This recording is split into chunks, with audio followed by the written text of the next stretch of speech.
putting up the posters for Vicuit, and some of you did it, and I really want to thank you for that because you helped us a lot. So those who get the money now can get it from Lisa Burin there during the break, during the GA. She's gonna sit. Are you coming in front? Yeah, she's gonna come to the front, and you're gonna get your money there.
Jeszcze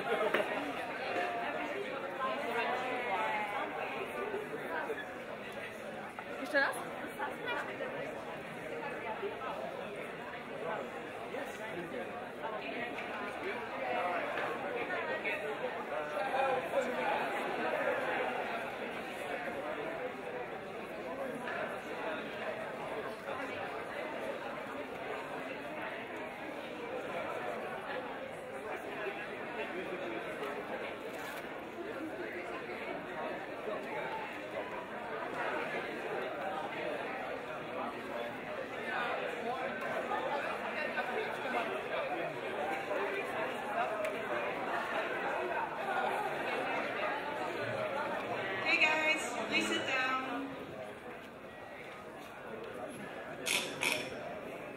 Hi everyone, good morning.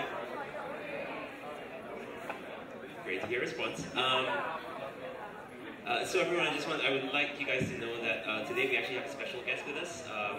We have Mr. Philip Wilson. He is from World Animal Protection.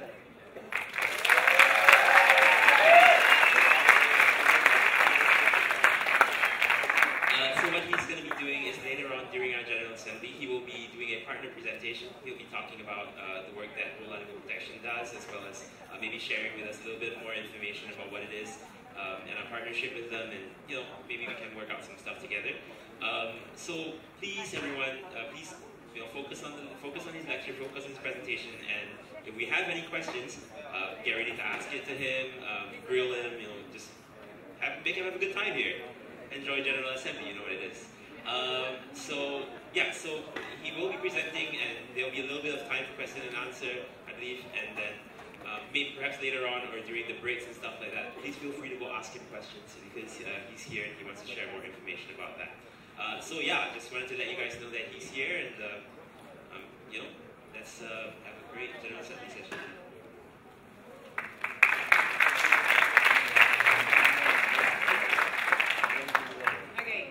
So I'm calling the meeting to order at 9:47. Okay, first point on the agenda is roll call.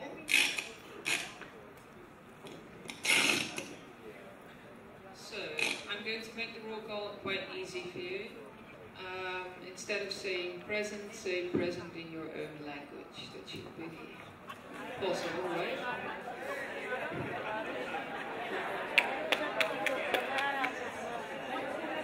Or make it something different, like a funny sentence. Let's start.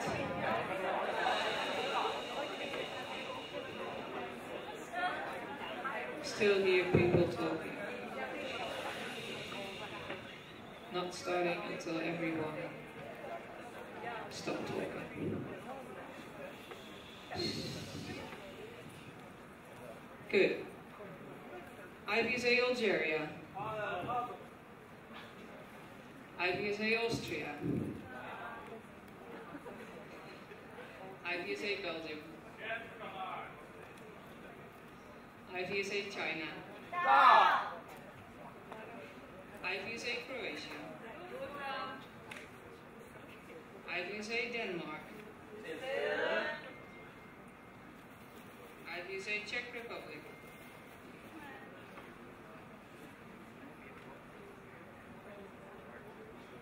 IVSA Finland. IVSA France. IVSA Germany.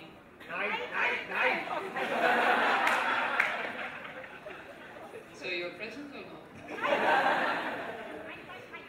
IVSA Ghana. IVSA Greece. IVSA Hungary. IVSA Indonesia. IVSA Italy. IVSA Malaysia. IVSA Namibia. Namibia. IVSA the Netherlands. IVSA Norway.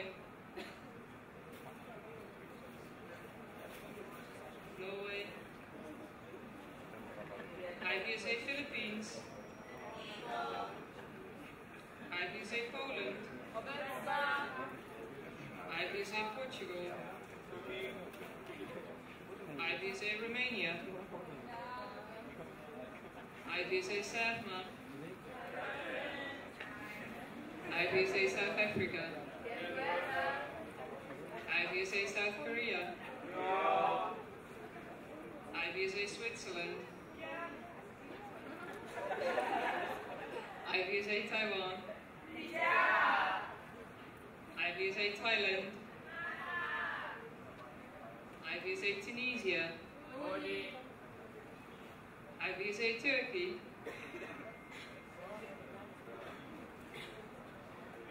Turkey.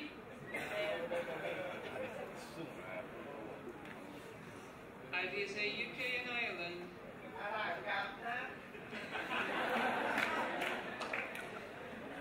IVSA Algeria, Algiers. IVSA Philippines, CLSU.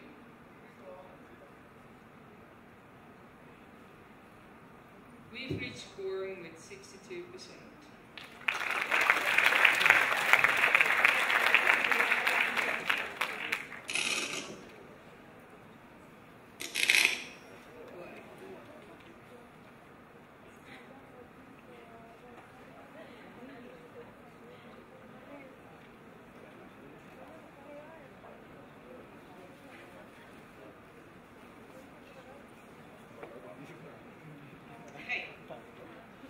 Next point, nomination for Executive Committee, term 2017 to 2018. Again, nominations will be open until GA5, presentation will be in GA6, and elections will be in GA7. So we're now open the nominations for the Executive Committee. Any nominations? Magdalena Janash, IVSA South Africa. I nominate Perry Kayla for Treasurer. Do you accept?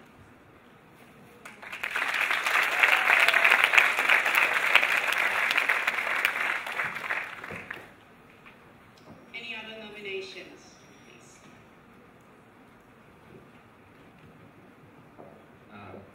Sang-il Kim from IVSA South Korea. I would like to nominate Lara Rose Schroer from IVSA Exco as a community coordinator. Lara, do you accept?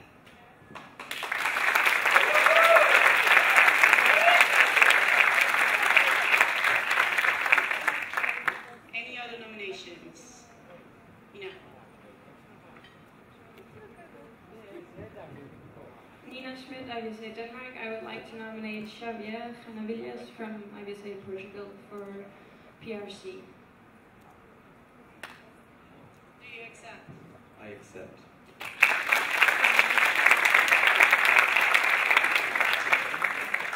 Any other nominations for Executive Committee? Okay, seeing none, nominations are closed for today. Then we're getting nominations for Secretariat are opening. Over there. Charlotte Howdy from IVSA.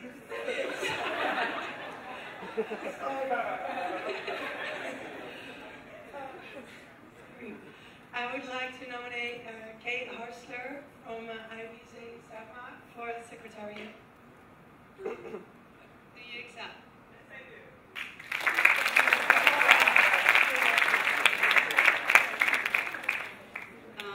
So who else raised his hand? Sorry. Can this reference? Yeah, her, because you're there already. Yeah. Okay. Meg Hong from IVSA Taiwan. I would like to nominate Martin Ostmeyer from IVSA Germany as a secretariat. Martin. Where is? Oh, do you accept?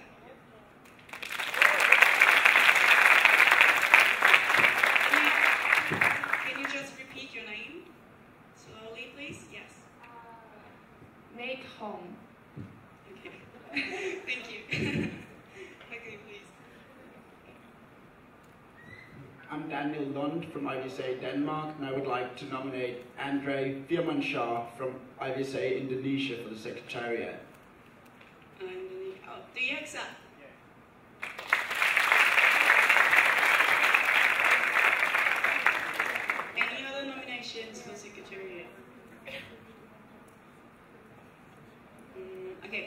just want also to remind the people that are running for EXCO positions that you can actually choose when we're closing the nominations if you would prefer to also run for secretariat when you're not going to be elected as an EXCO official. So that means if you were running for an EXCO position and you were not elected to this position, you are free to run for secretariat as well afterwards. So you can already think about it if you want to do it or not. You don't have to, but you have to tell us what you would prefer to do. Okay? Good. And then I'm closing the nominations for secretariat for today. Okay, any nominations for trust?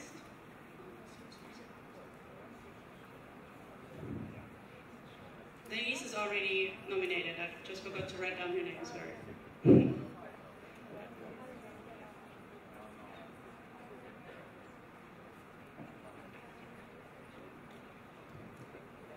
Hello, Jordan from UK and Ireland. I would like to nominate Malcolm, our current president, for trust. Malcolm, do you accept?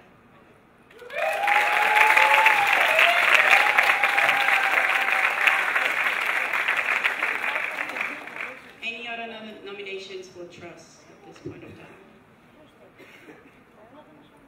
Okay, seeing none, nominations are closed for today. Nominations are open for committee chair.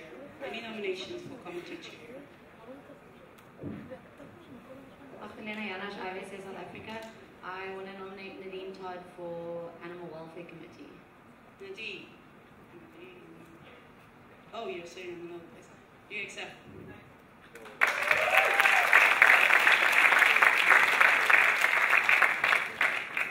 Oh, and I actually need to change the name because it's not a standing committee.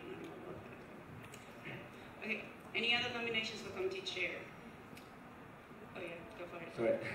Dominic Flips, IVSA Ghent, Belgium. I would like to nominate Joseph Lund for chair on the working group of alumni. Joe, do you accept? Yeah.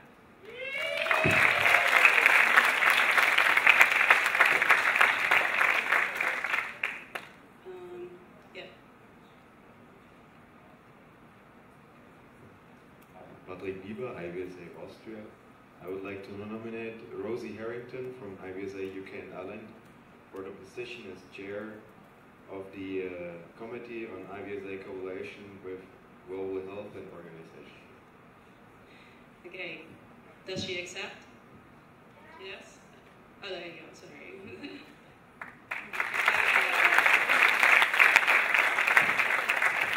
Any other nomination for committee chair?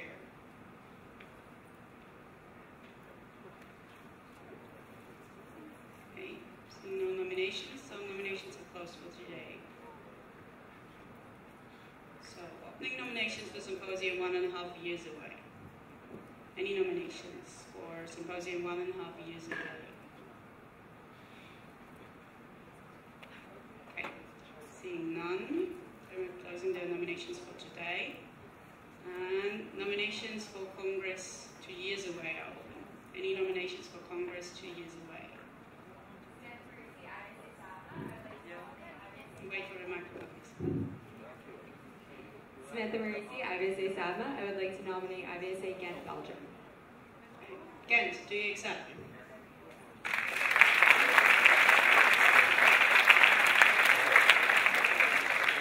Okay, great. Any other nominations for Congress 2 years away? Okay, seeing none, so we're on to the business. Nomination for Congress 2 years away. Okay, next one on the agenda is already our partner presentation, so I would like to Philip Wilson to come up on the stage and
here. I've been in communication.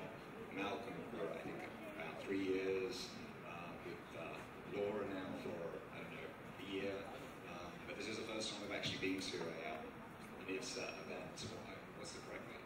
IVSA. Right acronym. I've been really involved with this part of our work as an organisation only really in the last couple of years. Former colleagues, Joanne Zuino, Nancy Clark, you may have heard of. Nancy was heavily involved in our concepts of animal welfare. It's a model animal welfare syllabus that can be used to introduce animal welfare into veterinary syllabuses around the world, and we had that. It's been in existence for over 10 years now. But I really, I just wanted to mention that. That talks a little bit about the past, former colleagues. But what I really want to talk to you today is about the organisation, World Animal Protection. I don't know if you've heard of us. How many of you have heard of World Animal Protection?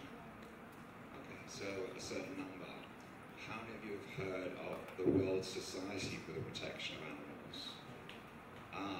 So yeah. Well, we went through a too softly. Okay. Sorry. I was in Bangkok and I really got I lost my voice. I thought I wasn't going to be able to speak today, but I got my voice back. So yeah, we went through a rebranding about 3 years ago. So I'm interested to see that some of you know us by our former name, some of you know us by our new name, and we changed our name in order to raise the profile of our organisation globally. Because what it's all about is world animal protection, protecting animals. So I'll just give you an overview of what I want to talk about today. Just a background about world animal protection. My work involved in external affairs, four main priority program areas: animals and communities, animals and disasters, animals and farming, animals in the wild. And then I just want to cover a few things, a summary of how you can help if you're interested in taking action to help us with our mission, with our work, and if you think of other ways that you might want to get involved, helping us that I may not be aware of, we may not have thought about, please let me know.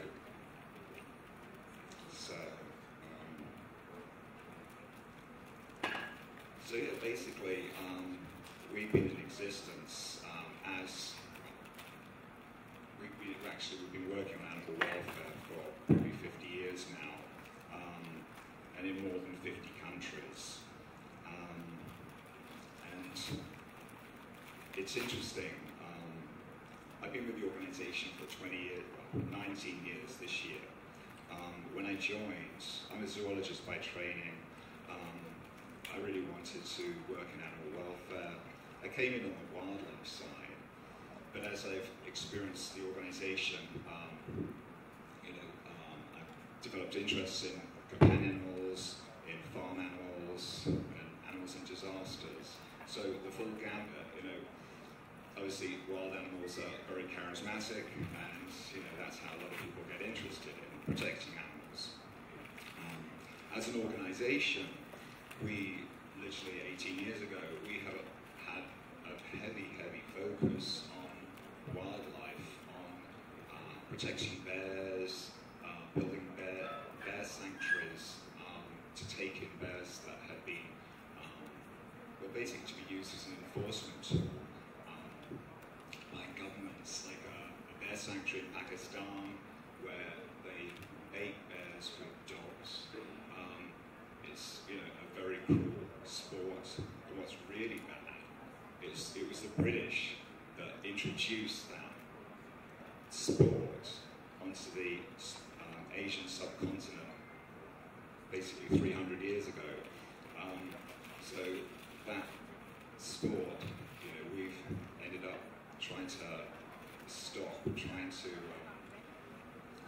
there's been some great progress there. We're nearly at the end of stopping these bear baiting events. So anyway, we built these bear sanctuaries, built them in Thailand, in Hungary, in India, and we had a heavy focus on chimpanzees as well. And as the organisation's evolved, and it's really in the last 5 years, we've really looked at, what is our mission? Okay, yeah, we're to help animals, but are we really using our donors' money wisely? Ever since I've been with the organisation, our money's increased, but, has our impact really increased? I mean, we've been working on the bear bar industry in China, and I'm not sure if you are aware of this, but where bears are farmed and their bile is extracted and used in medicine, traditional medicine, and that's several countries in Asia use this practice. It is very cruel for bears, but it's we spent a lot of time on that in the last 20 years, and how much progress are we making on that? We've made some progress, but the last 5 years we've really looked at the number of animals we're impacting, and so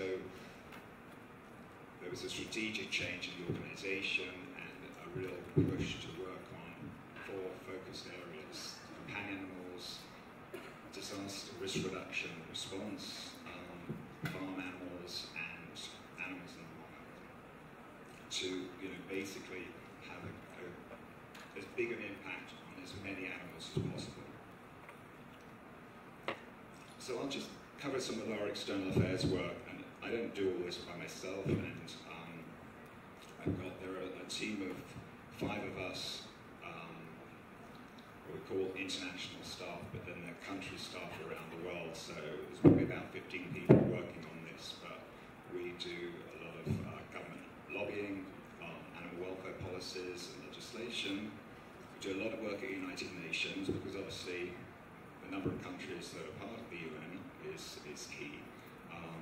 So we've worked on the Sustainable Development Goals, and you may think, oh well, how are they relevant to animal welfare? But SDG 2, which is focused on ending hunger, has obviously, it's looking at farm animals and making sure that farm animals are raised sustainably. It's all about sustainable development. And there's SDG 14, which looks at protecting oceans, and as you may be aware, the amount of pollution, plastic that's entering the oceans is horrendous, and a lot of marine debris, whether it's ghost gear, ghost fishing gear, lobster pots, it really has a negative impact on marine life, on whales. I live on Cape Cod, and off the coast there we have lots of whales migrating up and down, and there's an organisation called the Centre for Coastal Studies, and they have a marine entanglement emergency response team, and they have to go out continually to disentangle whales because of this debris that's out there.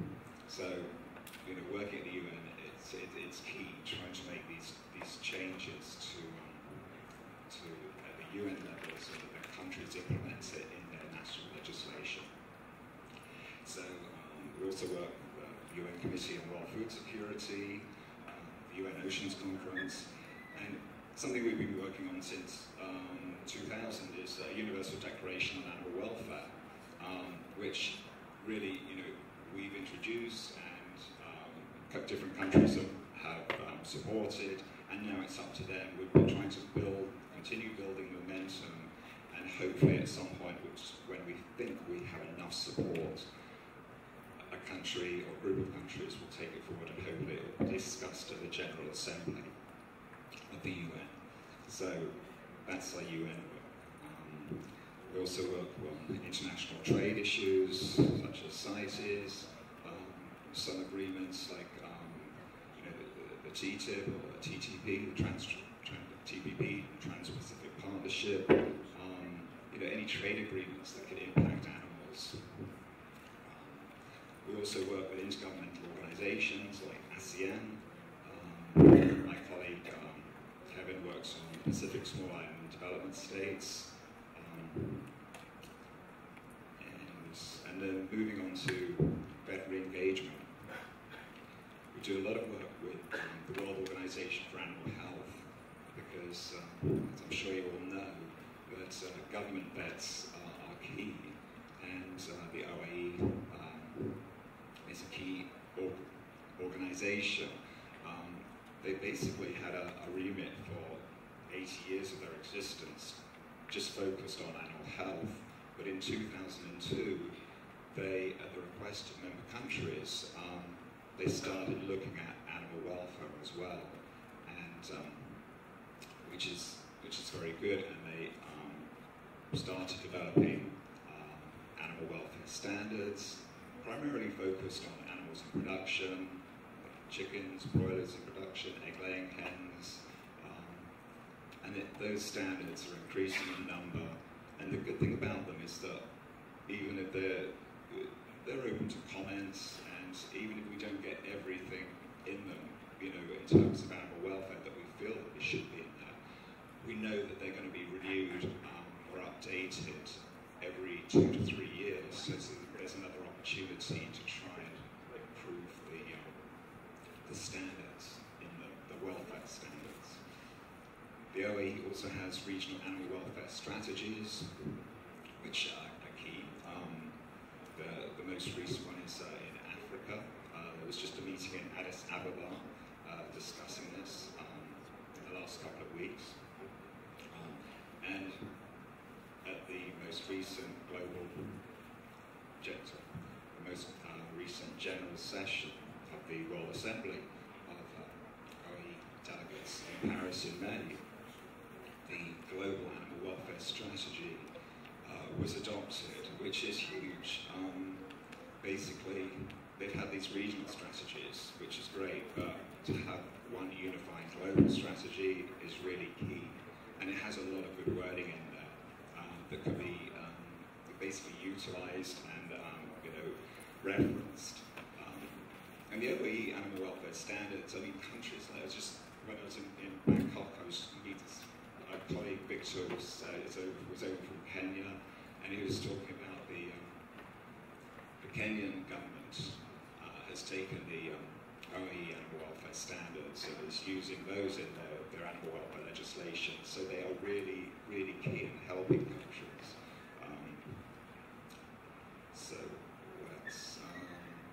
So yeah, also our work with veterinary associations, the World Veterinary Association, Commonwealth Veterinary Association, IVSA, the Federation of Avian Veterinary Associations, and the British Veterinary Association. All of them, have some animal welfare policies, statements in some respects. The British Veterinary Association is got a very good animal welfare strategy. So we work with those associations to improve animal welfare around the world. As I mentioned earlier, Nancy Clark, my colleague, she was heavily involved in our concepts in animal welfare, but a most recent initiative of hers was the Model Vet School Guidelines, a set of standards that can be applied to a vet school to know whether animal welfare is really embedded in the curriculum. So I encourage you to go to this site and to have a look at it and see what you think. See what you think of the standards, whether you think that your school is adopting good standards. If it's not, if you think there's an opportunity to progress the standards, improve things with your school. Another initiative of ours is the Animal Protection Index, which is an assessment of animal welfare legislation and policy in 50 countries. It's a ranked index, and a lot of countries weren't happy with us doing this, but it's an important tool. It talks about, obviously, the animal welfare legislation, enforcement, to see how a country scores. Some countries scoring very high. But before we released it, promoted it, we gave them an opportunity to comment on it and feedback to us. So they could, they could argue their case if they didn't think we were scoring them properly. And the other thing I'll mention is a global animal network. This is a separate website. I'll show it to you at the end. It's an online resource for scientists, researchers, professional people that really want to work to improve animal welfare. It's quite an interesting, I think it might be an interesting resource for you to have a look at, and if you've got any suggestions for that, be very good to engage in it. It's a forum for engaging with scientists and academics around the world. So this is the model vet school standards that I just mentioned. This is the page. So if you feel, you can actually sign up here. But I think only do this if you really feel that your school is at that point that they would be receptive to this. Because I think, if you think that your school would like to make improvements in animal welfare, then by all means sign up and we can help with that. So have a look at the site and see what you think. So I'll now move on to some of our four priority program areas. Animals and communities being the first one, and as I mentioned before, our focus really is trying to have the greatest impact for the most number of animals. And what we've found, and you've probably heard about many of these things, culls of dogs, for whether it's because governments are fearful of rabies, because 98% of human rabies cases are caused by dog bites, or whether the dogs are just inconvenient, they just want to be got rid of. So we've been working in various communities. One example, Sierra Leone. It's a very high population of dogs. Obviously they've had the challenge with Ebola recently, and their capacity to deal with this. They've only got really four practicing vets, and it's a real challenge. We have actually assisted this an organisation, Sierra Leone Animal Welfare Society. We have assisted them with doing vaccinations in the past, but this is a larger scale project, bringing in all the stakeholders to try and address this problem and stop culls taking place because of the government's concern about rabies. So this is just more about that project. And moving on to animals and disasters, we've got, our history as an organisation. We work for the International Society for the Protection of Animals, the World Society for the Protection of Animals, and now World Animal Protection. But right from 1964, it started, we've been working with disasters. And literally, here are some of the most, well, it's interesting to see the diversity, from Mongolia, freezing zoots, where literally hundreds of thousands of animals are being impacted because there's just not enough high quality nutrient feed for these animals. So we were providing lots of nutrient packs for them to, for communities to survive and their animals to survive. Helping in flood situations in Sri Lanka, and obviously, as we all know, in sub-Saharan Africa, huge problems with droughts. We have recent intervention there, helping 79,000 animals in Kenya, and these problems, just continue. But another element of our work of animals and disasters is working with governments on disaster risk reduction programs. We've done this in Mexico, in Costa Rica, in India now as well. So I think if a country could be more prepared for disasters, then fewer animals are going to be impacted. So moving on to animals in farming, obviously this is probably the biggest issue by the sheer number of animals involved. And meat chickens, 60 billion raised, and 2/3 of those live in intensive farming systems and have a very oppressive, very short oppressive life. So we've, our asks aren't huge, even working with existing structures, they can have lower stopping densities, better access to water, food for the chickens, access to light, access to outside, or, sheltered areas. So interestingly, we had a Change for Chickens petition last year, and there has been progress, and the focus on this campaign really has been on corporates, because they are the power brokers. They can really, if we can persuade them, then they can change the industry.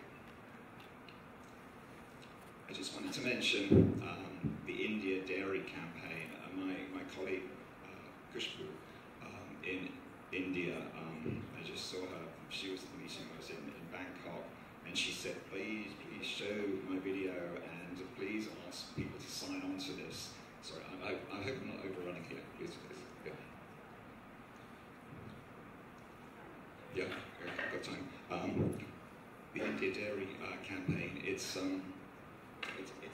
quite, I just want to warn you, some of the images, it's quite graphic, but not too graphic, but it presents the picture of some cattle in India in these urban and peri-urban dairy systems. So they're kind of in towns, on the edge of towns, and how the animals are kept. They're tethered, they're not treated well, but there are simple solutions. I just want to show you the video.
that's it's a very concerning situation, and you know how it arose. But clearly, there's a big animal welfare issue. It can be solved, and on a positive note, there's a petition, and she would love you to go on and sign on to this, because this petition is actually going to the Ministry of Agriculture to encourage them to promote and adopt these national codes of practice for management of dairy animals that World Animal Protection and these other stakeholders have developed, so that it's embedded in legislation, and to phase out, basically, these peri-urban and urban dairies. You know, and interestingly, she's developed also these very clear, just simple guidelines about how the cattle should be treated. So that's you know, it's just, you know, I always, you know, it always does affect me when, you know, you see animals being treated like that, needlessly. So yeah, as I say, if you'd like to sign on to that, that would be great. So I'll just mention another big area of our work still, which is animals in the wild, and I mentioned before about work on bears. We've really been focused more now on larger scale things, such as animals in entertainment. Got a big push to really try and phase out the use of elephants for entertainment and riding, because I'm sure you will know that for them to be used in this way, their spirits need to be broken. They are still wild animals. They don't naturally want to do these things. And my colleagues conducted a survey of 220 elephant tourist attractions across Asia, and many of the elephants that they saw, you know, there was some really horrible existences for these animals. So I encourage you to take a look at the report we've written, Taken for a Ride. And we've got another petition called Unite for the Herd, which is going to basically build petition numbers to really focus the tourist industry to you know, address this and not promote these activities. We've had some good progress with this. With working with the tourist industry, TripAdvisor have agreed to stop promoting activities with animals that, you know, people want to go when they're on holiday. They want to they love animals. They want to see animals, but they may not know about how these animals are treated. So it's really, you know, we're encouraging, and TripAdvisor are actually going to set up a website to help educate people, which is good. So that is the end, but I just wanted to see if I can get this. This is just a video of our 2016 work that our UK office produced, and it kind of just gives a good overview of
summary of our work in 2016. I thought just a nice overview.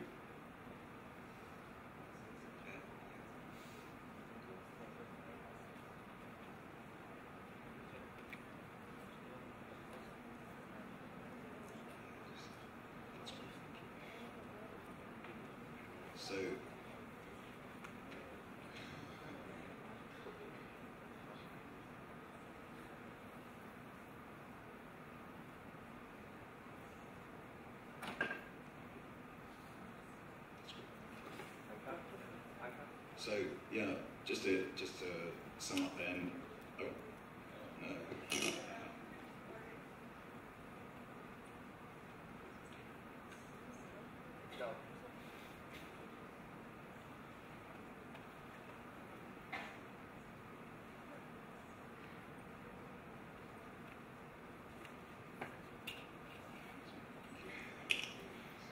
Okay, so just in terms of some of the action items, if you're interested in taking them, for the Indian Dairy campaign, the Unite for the Herd, and obviously, as I said about the model ethical guidelines, if you're interested in that, those are the websites, and you can have a copy of the presentation if you like. And those are my contact details, if you want to contact me about any of this. If you've got any suggestions about our work and whether we haven't considered something, or you've got ideas about how we can collaborate, so we'd be very happy to hear and answer any questions now. So, thank you.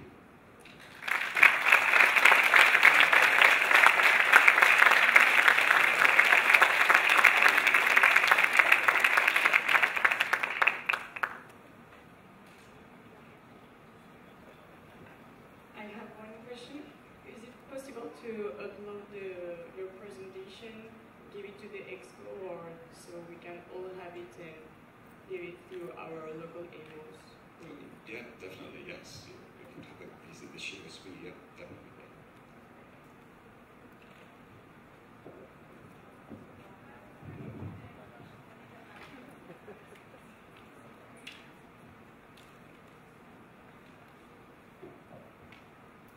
I was just wondering if you did much collaborative work with either HSI or IVSA?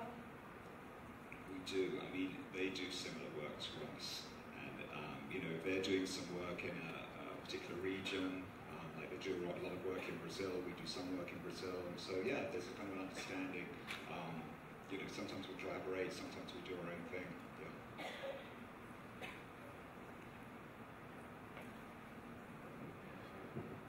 Yeah. I was curious about the India Dairy campaign. As cows are a sacred in Hindu faith, I was just curious how big of a problem you see with that. The images are kind of disturbing, but I was just really curious about that. Yeah, I was quite surprised when I heard about this and saw these images myself, but Khushbu says this is a big problem, and there are literally hundreds of thousands of cows kept in these systems around cities. It is quite surprising because, as you say, cows are being sacred.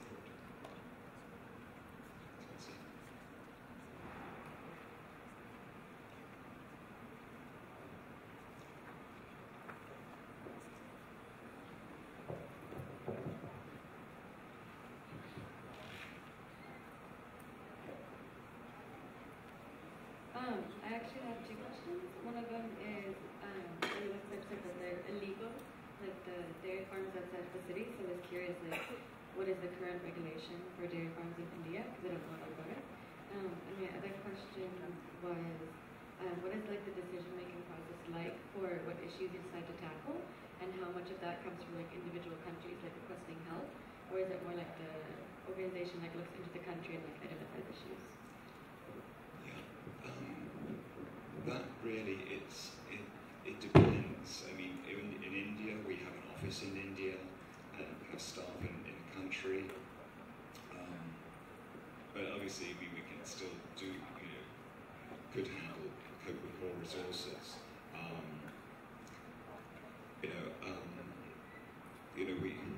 We'll work in other countries. We don't have offices in all the countries we work in. It really is looking at the scale of the problem, and as I say, the India and in terms of the regulations, I would have to defer to my colleague. And if you like, feel free to give me, contact me, and I can put you in touch. Thank you.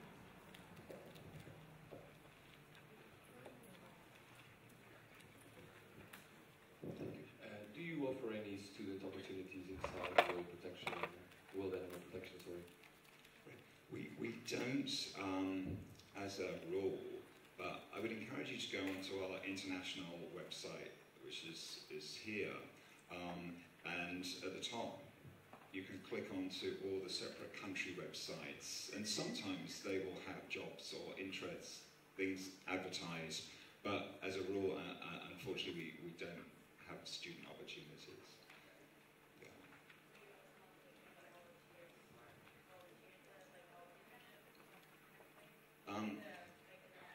Yeah, and some internships in this, say, for example, in the US office, but that can tend to be administrative. But it really depends on the office concerned. You know, they're given autonomy about what they can handle, really, in terms of. Yeah.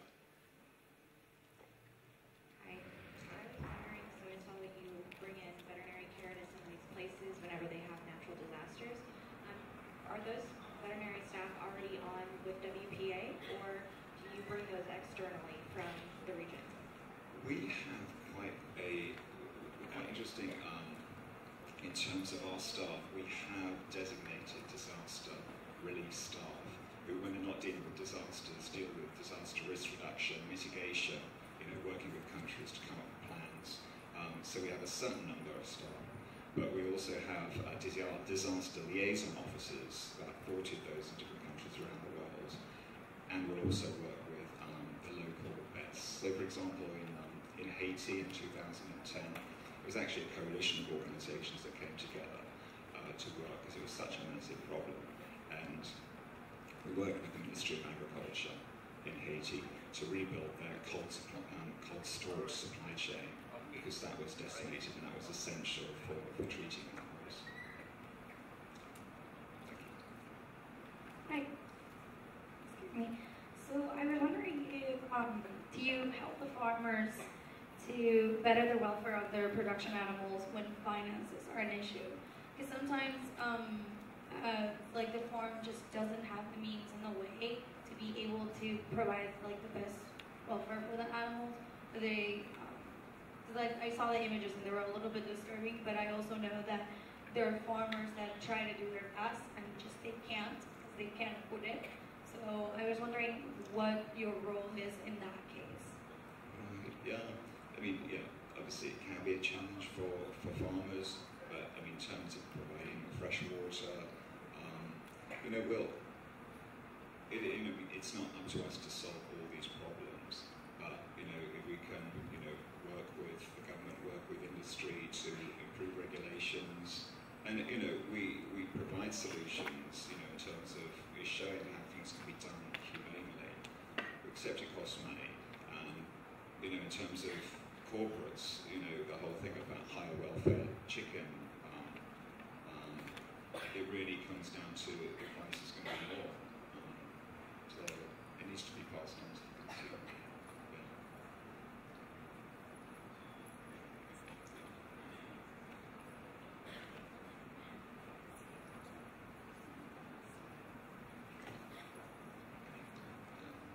Any other questions? If there are no other questions, you know, I'll be around in the breaks.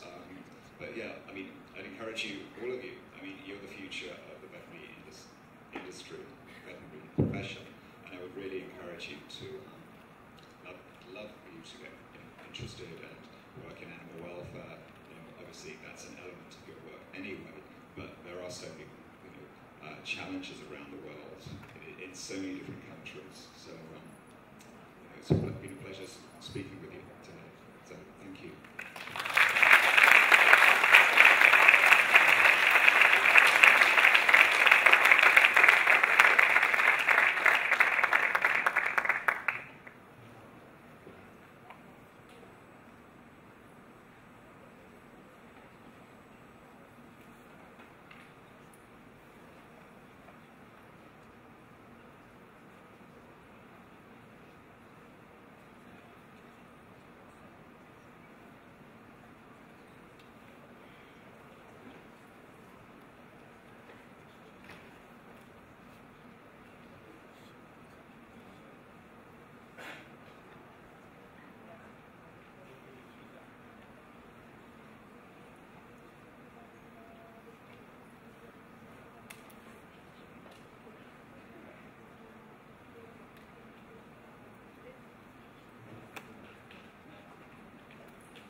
thank you again, Phil Wilson, for the nice presentation.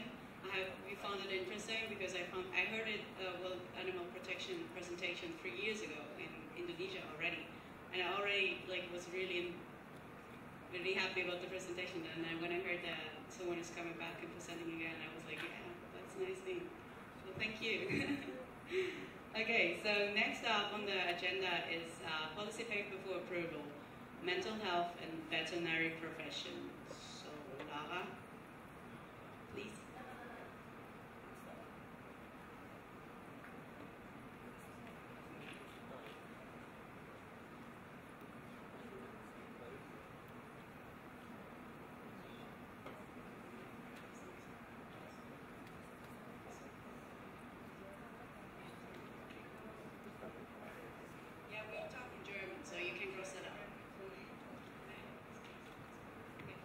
Just one summary of what a policy paper actually is, so just you're aware of what we're talking about.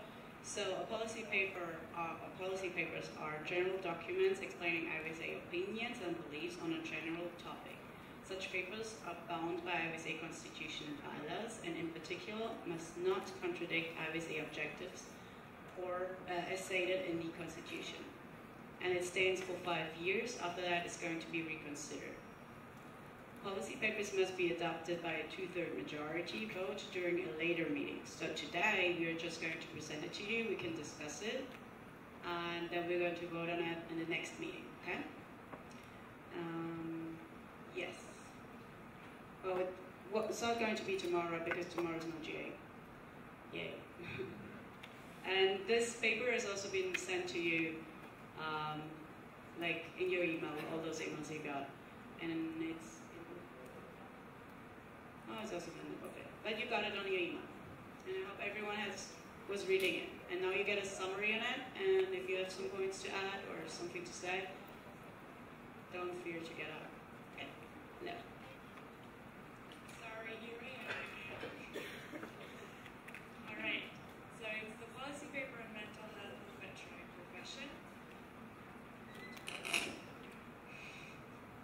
Yes. The policy paper it's about mental health and veterinary profession. How we got to that paper is a bit interesting because we had the first paper competition this year, and we got a lot of great responses of people who actually helped writing policy papers, and we decided on this one to be the winner. It was submitted by Laura Page from IVSA Slovakia, who also gets a prize for this, but unfortunately Slovakia is not present here, but we'll send it to them. So just shortly summarize the main points of this policy paper. Like the statement it has in it, mental health is an important topic to openly discuss in order to prevent more casualties and continued depression in this field. We also state that good, friendly personal management and communication clinics are two of the best ways to combat mental health issues, and that we must support the mental health of veterinary professionals for both their sakes and for the patient's best interest. The introduction of new policies and the subsequent change of older policies together will allow the reduction of veterinary stress and will improve veterinary support worldwide.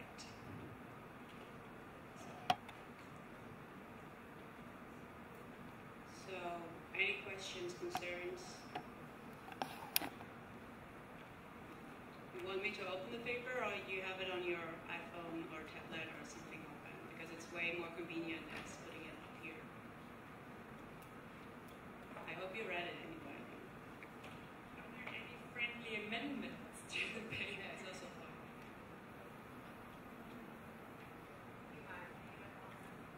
Sorry?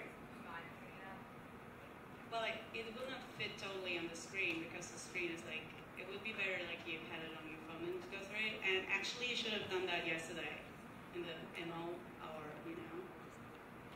Well, this is still not up for, we're not going to approve it today, so you have still time to look through it and see if there are friendly amendments or other amendments. You can still do that next year, but it would have been nice to already have a discussion on it, if there is a discussion, or major concerns or anything, so we know that there need to be changed.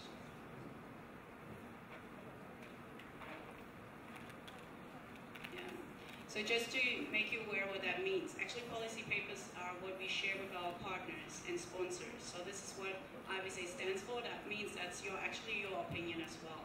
So every time someone from IVSA is represented at any event and they are asked about this topic, they're going to refer to this policy paper and answer this way. So make sure you really agree with it, because we don't want to say something you actually don't agree with. Okay? So as I see no one, oh, yes, thank you.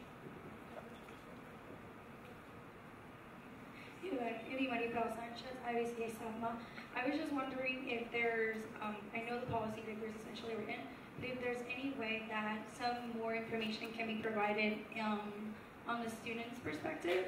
The paper did focus on like the professionals just like after you graduated. It did talk about debt and the student loan debt, but I wonder if there's any way to add, there's new data that came out, at least from the AVMA, about how the students throughout school are doing related to the mental health.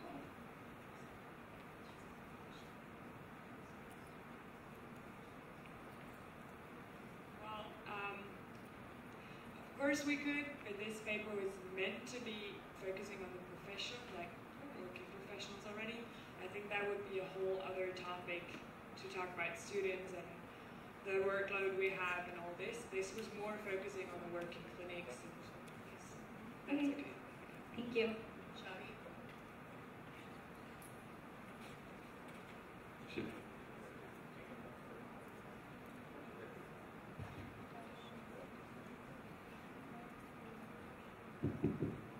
Xavier Benavides, IVSA Portugal, just to make a comment on what Eva Marie has said. The Committee on Wellness has currently been developing a wellness survey among the students, and we are hoping that when we get the results, we can make a policy paper just focusing on student wellness and main stress factors, because they are incredibly different from the veterinary profession. And so I think we, as IVSA, should have a really dedicated policy paper just to the veterinary students.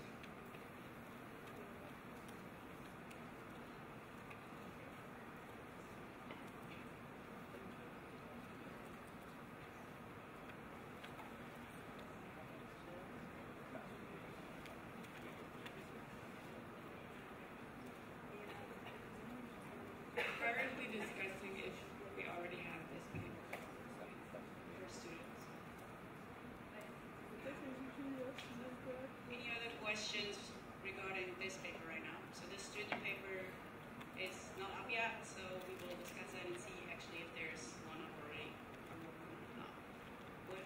Oh. Lara, IVSA Lyon, France.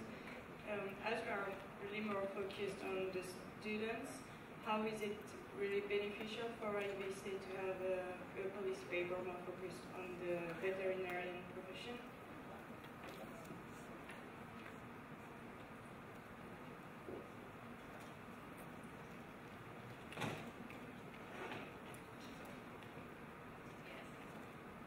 Sorry, wake up.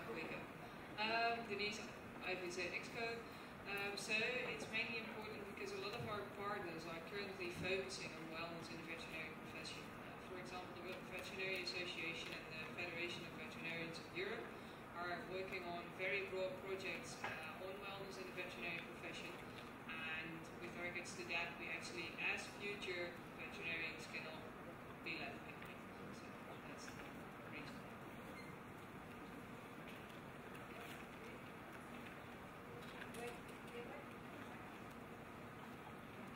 And to clarify, we already have a paper on veterinary student wellness that was approved in Raleigh. Should be at IVSA Portugal. I think we also, by having IVSA alumni, I think we should have a say in professional wellness in the veterinary. Okay, yeah, Avi, please.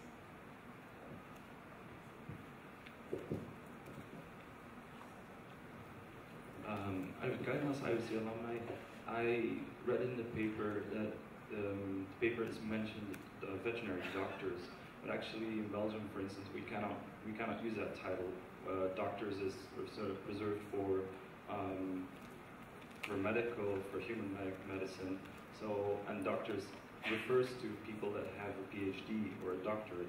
So maybe that term should be changed into veterinarians. I know what she wants to say, but is that a friendly amendment? Yeah, that could be a friendly amendment. So you want to do that? Yes, I would kindly do that. Okay. Any objections? Do any? I don't need it. Okay, so yeah, good. Can change that. See that it's the same for yeah, other countries as well, I think. Okay. Any other questions, concerns?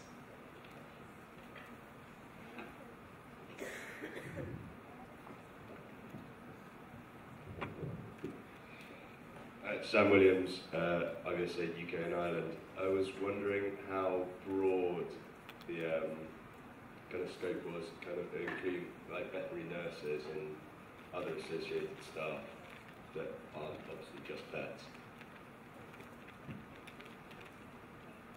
Well, I think a lot of things like good friendly personal management does include them as well, of course, but we didn't specifically focus on them. But if we just, yeah.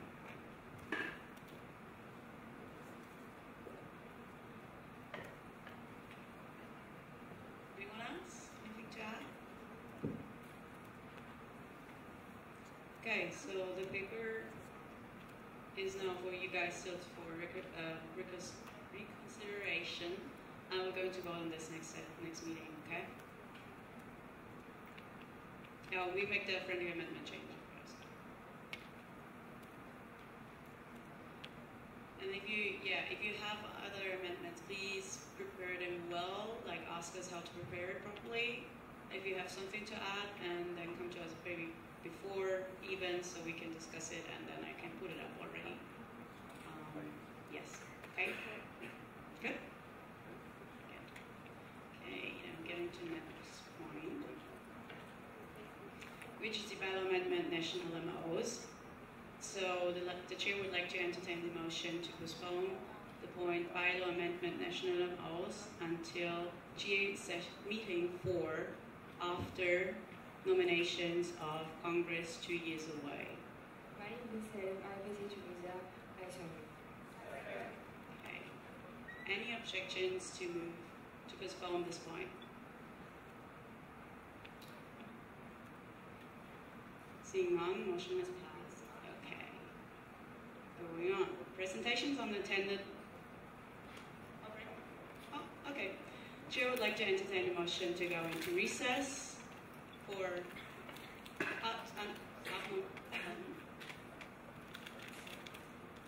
30 minutes.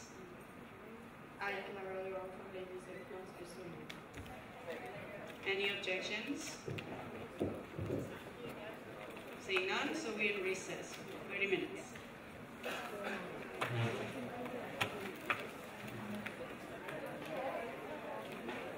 Hey guys, so tea break on the outside as usual. Come back in half an hour. Okay? See you guys later.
I'm not actually. I'm just slow, you know. I have this voice now. I cannot speak without any voice. I'm not this one. I can feel it. Yeah, I can feel it too. I don't have the good time. I feel the weight of my body.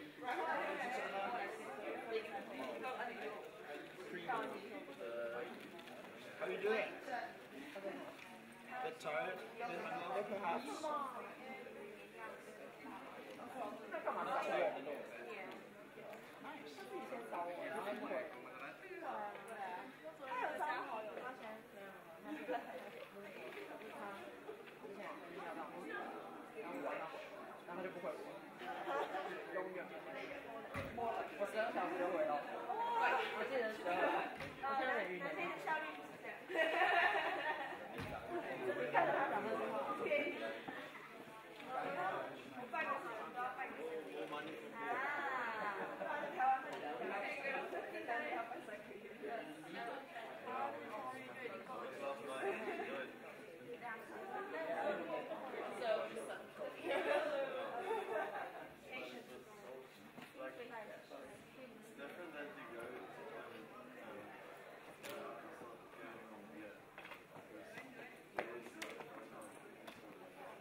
转发不就掉哎？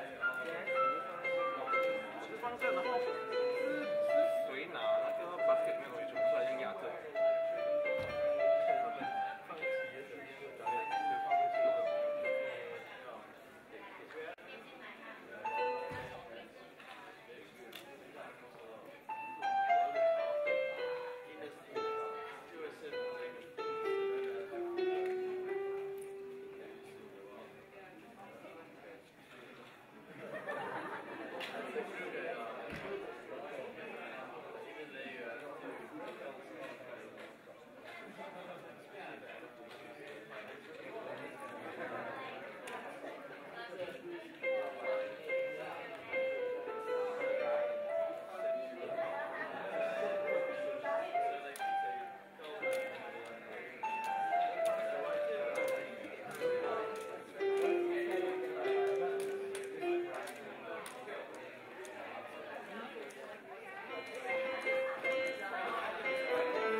钢琴弹吉他的吗？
冲过来，然后那女要接在白痴说要过来冲过来，然后不找你说靠背，叫我做，然后现在也知道我在讲，你知道？哎，你没说话，王乔谁？好吗？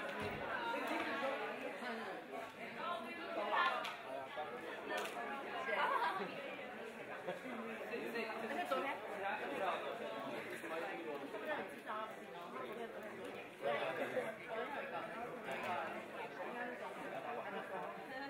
他就说，哎，那我们也要带他们过去各个，每天也要带他们过去各个景点，他们我就健身是不敢要。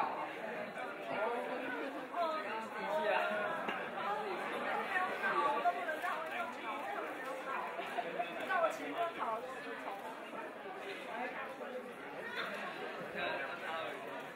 对对对，因为一开始我没有立刻就有，然后我就后来跟他说，所以我说好，然后我就说好，没关系，我就跟他们说，哎，然后就忘记是谁了，他那个没有，他是哪里？我不知道是不是一桥，永远都是一桥，你看有很多人，还有一个什么 rice，为什么把这个rice 跟 rice 还比较酷一点？然后后来反正日本人说不可以，就订同家口味。然后呢，我就说那给我，我说请给我比较还好好的写，比较好的，就写了，然后就有个那个一桥就6个名额，他就反正就给我6个名额，6个名额，说然后一小时跟我玩了，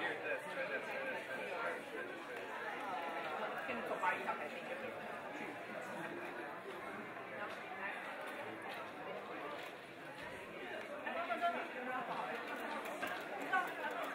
行程他们就一直编，因为一开始随便先帮我看，然后开完之后，我没有订好，说你们一起，有些我也没有想带了一起，因为我想，后来就我那个只要换钱嘛，然后就，然后我们要干嘛了？要去哪里翻译？然后我就改了，然后他下面就 take 我，他们，你可以再帮我画一张吗？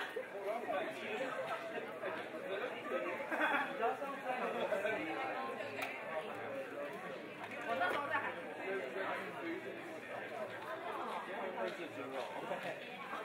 你们坏。那不能是牛，羊人，你们的羊。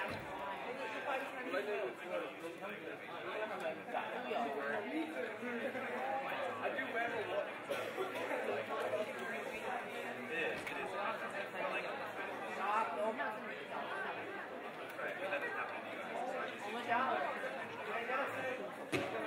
我知道饭，他到底是没有给钱了吗？给了。哎，对，给。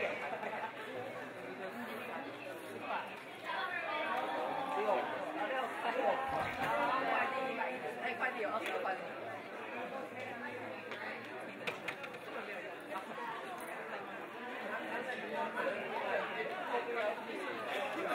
22块。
I'm not gonna bore you. 我好可怜啊！这东西完全不知道，而且我完全不想。对，你先提那个好了，还是提计程车？随便，这边好啊。英文该哪里看的？啊，Michael，我跟 Michael 聊。我跟 Michael 反正是两位。然后你会找你们什么？他绝对不会找你。为什么？是吧？那时候台湾你不可以拿我自己东西。他会只是有说明你不可以提自己。自己国家的。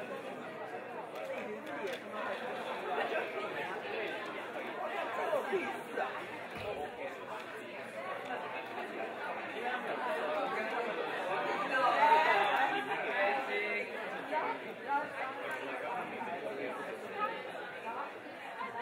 坐中间吗？然后，不然我觉得我国家真的很好。我们就应该这样子吧，在我这边头也没有，为什么要这样？我没有全世界。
Tell me where the bodies are. Tell me where the bodies are. But it's our flag. It's my flag? No. Oh, the Indian flag. Oh. No, it's flag. It's Mexico, but... It's this way. And I draw...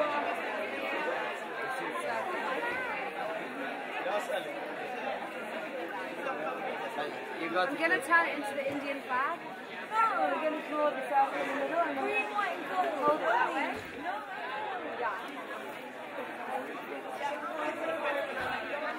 Yeah.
First event is YoFest. I attended the YoFest event together with Caroline Bulstrand from IVSA the Netherlands and member of SCO. YoFest is organized by the European Youth Forum, and it's a festival to mobilize young organizations across Europe and people from those youth organizations. So it was basically an event with students from high school, so around 16 to 18 years old. And we were invited by our partner organization IVSA. And what we did is we organized a panel discussion on antimicrobial resistance. And within this panel, Mr. Charles Price from the European Commission was also present, as well as a representative from the European Pharmaceutical Students Association and the two of us. As well as someone from my home state, of course. So what we did is we discussed antibiotic resistance and the consequences of antibiotic resistance in all different fields, so for humans as well as for animals and also for the environment. It was a very productive discussion. I don't know if the photos are here, but the panel discussion was quite busy. I think we informed them really well about what to do. So the next up is this symposium. I wasn't there, but Malcolm and Andre were. Hi everyone. So Andre and myself and a bunch of other people attended SAPMA Symposium. It was in College Station, Texas, from the 16th to 19th of March. So the things we managed to do, a very quick report is that I was able to give a welcome address to the House of Delegates, which is what SAPMA does. It's kind of their we did an option for the development fund, which we'll be talking about in a little bit. We also held a lecture/forum about international student experiences and stuff a little bit about IVSA. That was fun. We met some potential partners and sponsors, talked to some of which we already have, and we met the students, of course, most importantly, and potentially formed some new members from new member organizations from students. Some of the pictures from there. It was a lot of fun, and the Texans are really, really good at being hospitable. So thank you very much, guys. Hi guys. So for the next part, I will have a report from the symposium, from the auction. It was a silent auction. You will see in a few days what a silent auction does mean. For those of you who didn't take part of one of those already. It was on the second day of the symposium. It was 4 hours long. We had a total of 47 donated items, and most of them were donated by companies. About 150 people visited the auction, but only about 100 actually bid on items. Also, we had a lot of IVSA merchandise which was sold during the whole symposium. The total amount of money raised during the auction was $1,038. Merchandise in value of $586. So the total amount merchandise together with auction was $1,624. I want to thank you very much to the Texas A&M University. I want to thank you a lot, Brandon, because without him, all the auction would be like nothing.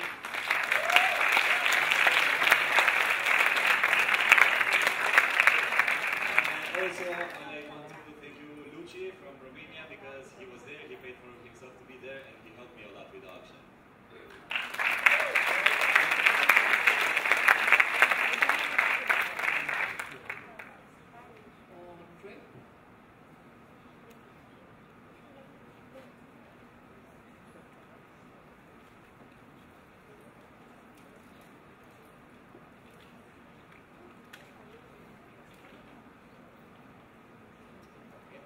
I was also at Sama, which was great, and now should everybody be so right. Even though we should mention at Sama there are how many international students were there? It was the most, right? Yeah, 50 students. So I think we spread around us. Thanks to Brandon, spread around us a lot. So it was quite good. Anyway, I attended the IVSA spring meeting. What is IVSA? Well, basically, it is a meeting of different student organizations. There were like representatives from history students, physics students, geography students, of course, IVSA, so medical students, pharmaceutical students, etc., etc. The point is basically to network and to talk about the issues we share and how to deal with them. It is always interesting to see how differently we approach the same problems. It was quite refreshing for me to be there because we really could work out some of the things that we couldn't work out before. And especially like regarding IVSA, I think that some possibilities of grants that we talk about Erasmus Plus, etc., would be really beneficial. It's certainly one of my goals to go for that in autumn, because that should be the competition period there, I think. I have to check with you guys. And so yeah, like that was one of the highlights, I would say, for me. Generally speaking, I would say that these kind of meetings are quite beneficial for everyone who attends them, and we should do that in the future as well, because you would be surprised how many different solutions can come up from discussions with people who are from different organizations doing the same project. And we have some pictures, right? The guys thought that it's really funny to steal my glasses for one day, and every single one of them took pictures, and then they gave it back to me, so I thought I would share that. I was really sad when I thought that I lost the glasses because they were doing it secretly. Yeah. So yeah, they were quite funny bunch. That's about it.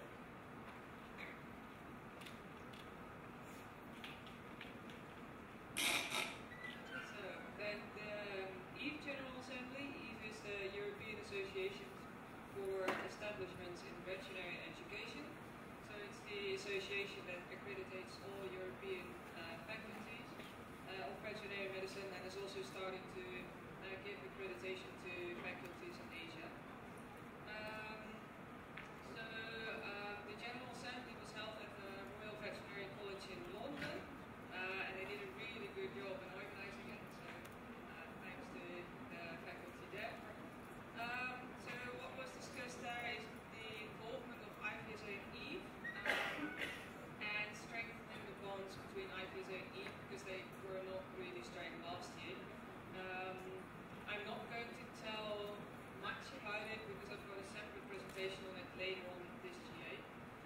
So more information is to follow. But it was a really good event. I spoke to a lot of deans. I spoke about your curricula. I spoke about the mental health problems students face. So yeah, I got out your work there. And these are some pictures. We had dinner at the House of Parliament, so next to the Big Ben. And this is a picture of the General Assembly as well, which looks a bit the same as ours. Then the next event was the General Assembly of the Federation of Veterinarians of Europe and the section of FVE, which is called EFRI, that are the veterinarians in education, research and industry. They always invite us. The General Assembly was held in June in Tallinn, Estonia. So at EFRI we always have a presentation on the events of IVSA and on the work we're currently doing.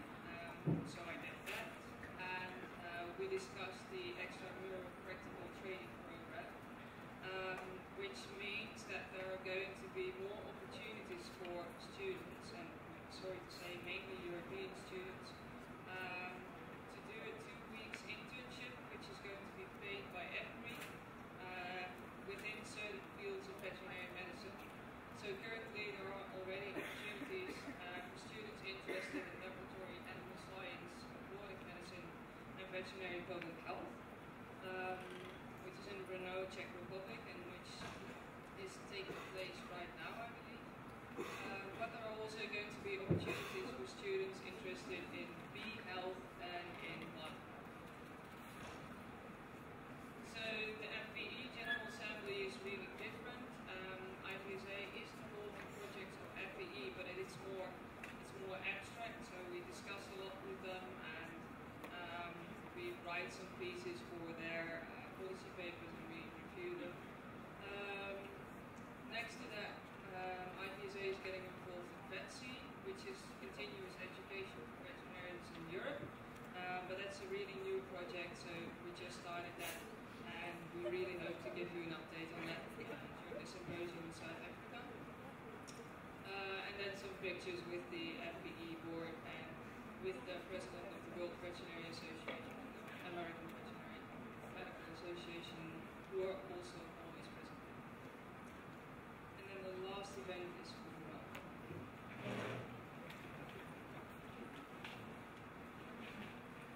So another event that I was very, very blessed to be able to attend was the OIE General Session. This was in Paris from the 21st to the 26th of May. Mr. Wilson was also there, so I managed to see him there. That was cool. So the OIE, for those of you who don't know, is the World Association. Oh man, World Organization of Animal Health. Thank you. Your brain just shut off for a second. So this was in France. It was from the 21st to 26th. This is where a lot of the countries come together and they actually discuss issues, members of the OIE, together with the people who are involved in OIE. So organizations come along together as well, and they will discuss the issues, and they would pass new, basically laws and stuff that would be very important for trade agreements and such regarding animal health and stuff like that. Anyways, so what happened was from this session, I was able to get face-to-face meetings with OIE representatives. One of the OIE representatives will be joining us in Kelantan. That will be Dr. Yeo Farhai. I believe she's the charge de mission, I'm probably butchering it, sorry, of the communications department. She'll be coming and she'll be talking more about the OIE. The other thing is we were able to sit down and with our discussion, we were able to get a lot more clarity and vision of how our cooperation can work better between OIE and IVSA. So that was really helpful. We were able to come up with several other programs, some of which will be discussed and hopefully implemented very soon. We were also able to meet with some of our partners, and WVA was there, for example, and a whole bunch of other people. It was great to be able to meet up with them, catch up and see how our organizations are doing, working together and stuff like that. Yeah, and by attending the OIE general session, we were able to get a greater understanding of the role that IVSA plays within OIE and some of the things that we can work together with. And of course, I was able to connect with some of the local members in France, and that was very, very nice.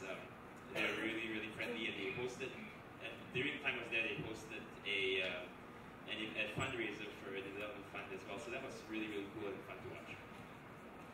Just several other pictures, obviously. Ignore the selfie. That's it. Thank you.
Okay, the next point is about the endorsement.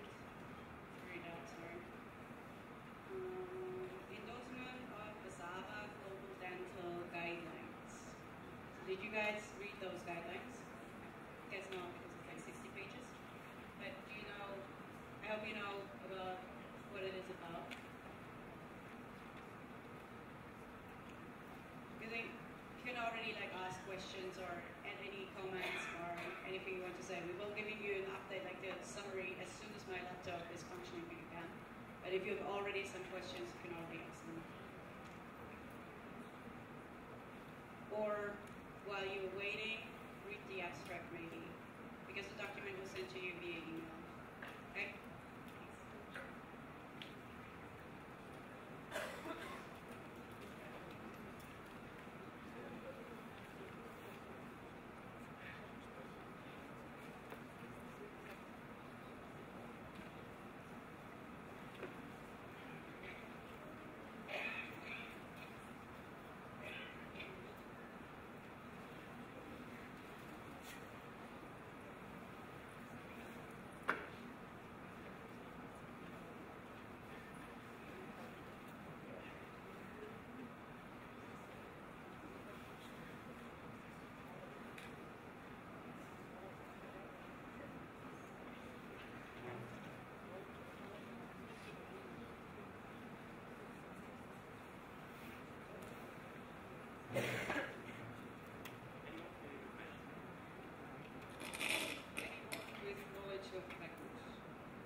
it's about dental procedures in small animals.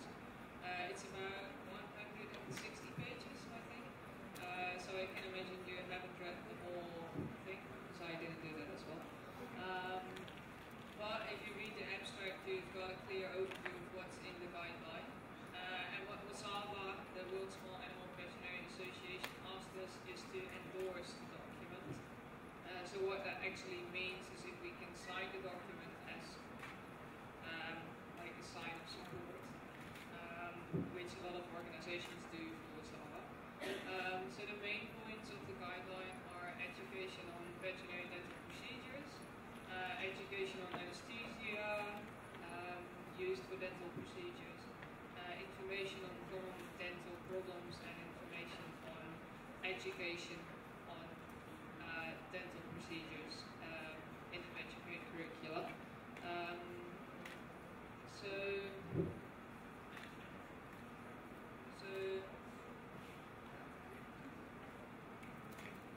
So I move to endorse the WSAVA Global Dental Guidelines. So, any questions, comments, anything to add, anything clear?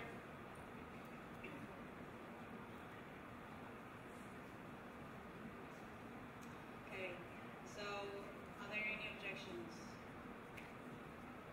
to approve the endorsement of WSAVA Global Dental Guidelines? Okay, seeing none, so the guidelines are approved.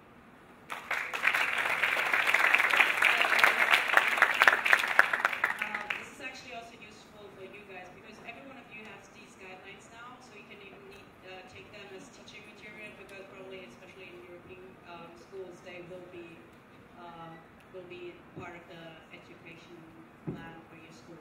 So, yeah, you can use them. You should use them. Okay? Good. So, getting to the next point, which is report of Special General Assembly in Raleigh, United States of America, and that's SAMA. Please.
So we were also able to have 40 SABMA members be a part of the delegation, which was really exciting because we're working on improving IVSA awareness in the U.S. So we were really excited to have that many students be interested and participate from our own country as well. So our organizing committee was originally comprised of the SABMA International Veterinary Experience Committee, which is a committee in SABMA that works with the IEO, so myself and the elect, to facilitate exchanges, work on developing scholarships to send students out of the country, and work on partnerships to bring IVSA students into the U.S. And then that organizing committee quickly expanded to include 18 different SABMA members from 10 different veterinary schools. And it was really interesting because I feel like for most IVSA events, usually you all work very closely and you all know each other before the event. But for SABMA in Raleigh was the first time a lot of us had ever met each other. So it was awesome that we were able to work together that well. So another exciting thing that we were able to do is we were able to give out scholarships. We ultimately gave out a total of 16 scholarships to help students travel to Raleigh because we know that it was really last minute. You were working with limited time for planning and fundraising to get to Raleigh, so we were very fortunate to be able to do that. So before we had the SGA in Raleigh, we held a pre-symposium event which was 5 days long, and we took everyone on sort of a little road trip through the U.S. We started in New York City, took everyone to the Christmas tree in Rockefeller Center. We went to Times Square, the Brooklyn Bridge, saw the Statue of Liberty. So we were able to do a lot of super touristy things that were a lot of fun. And then we took a bus down to Washington, D.C. And saw the White House, the Capitol building, and then rang in the new year on a rooftop bar overlooking the Capitol in Washington, D.C. So then, after that, we headed to North Carolina State University, which is where we hosted our General Assembly session, as well as a good portion of the symposium overall. And then on the, I guess the first full day in Raleigh, one of the excursions we went on was to the Karen Beasley Sea Turtle Rescue and Rehab Center, where we got to go behind the scenes and sort of see how they took care of the sea turtles that they rescue off of the shore, and they rehabilitate them and release them. And then, coincidentally,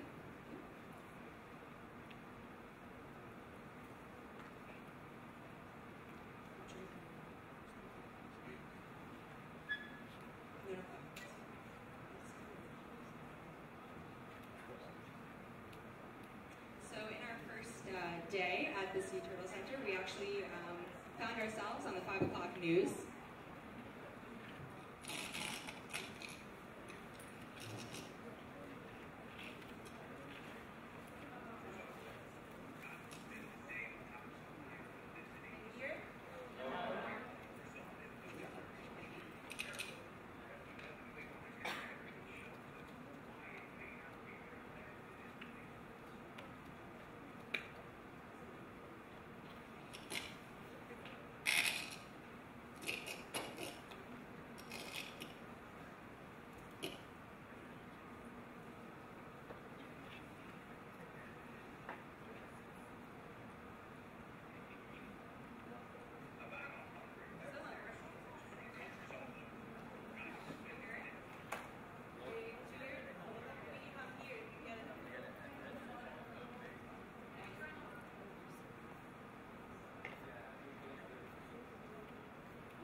The audio.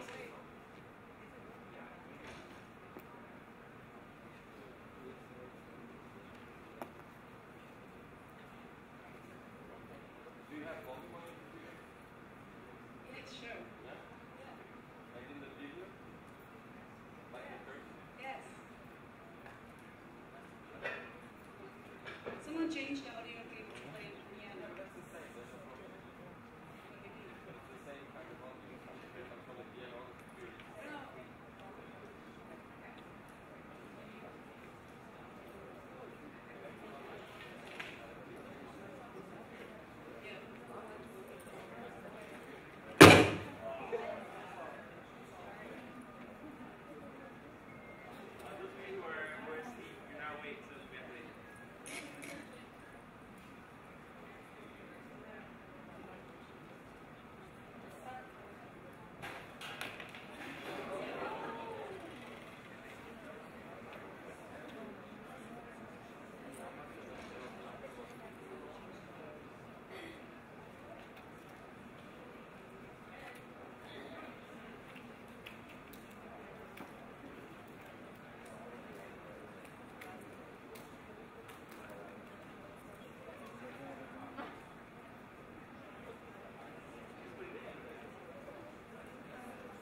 in here, but I guess not. So I had a video basically on our first day there at the Sea Turtle Center. We were on the 5 o'clock news, and they were featuring some of our delegates from South Africa, and it's a cute video, but I'll try to show it to you guys at another time. In addition to that, we went to the North Carolina Aquarium and got to go behind the scenes and see how they took care of all of their animals there, and got to speak with some veterinarians that work in aquatics, so that was pretty cool. Then, of course, we had the General Assembly, and you guys know all about what happens in there. So we had the presidential election where Andre got elected to president-elect, and then we had some snoozing, per usual. I'm sure you guys can relate to that.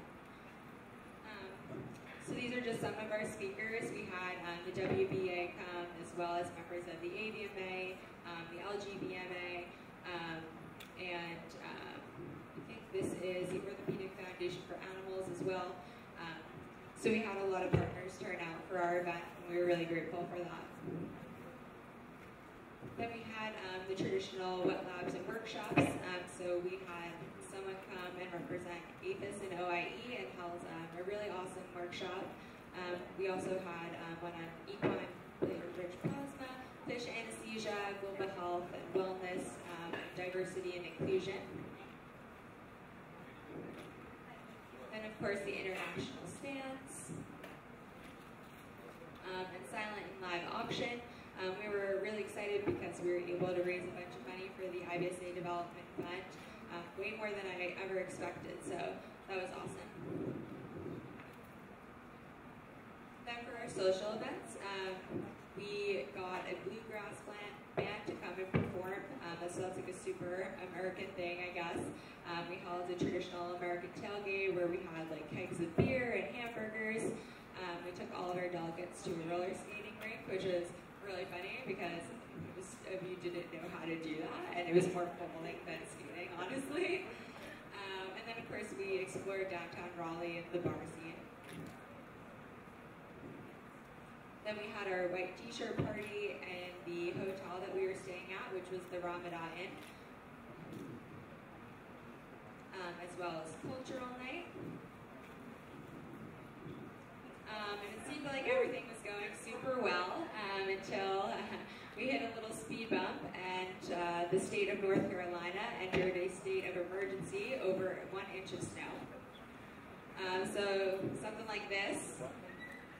And then this is two members of the OC, including my co-president John, at Costco buying every piece of bread left in the store because we were scared that we weren't going to be able to feed the delegation. So you can see that we weren't as concerned as North Carolina. We just kind of played it.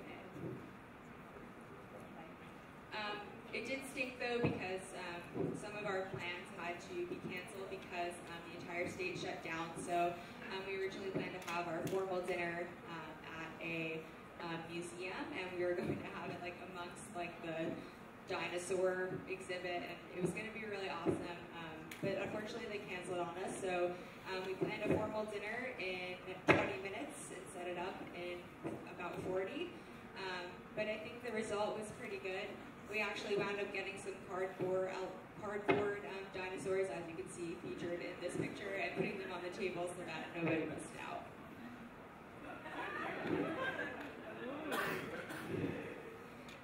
So our budget's kind of interesting. So as you might imagine, we were pretty stressed about securing the sponsorship necessary to host this event in such a short time frame.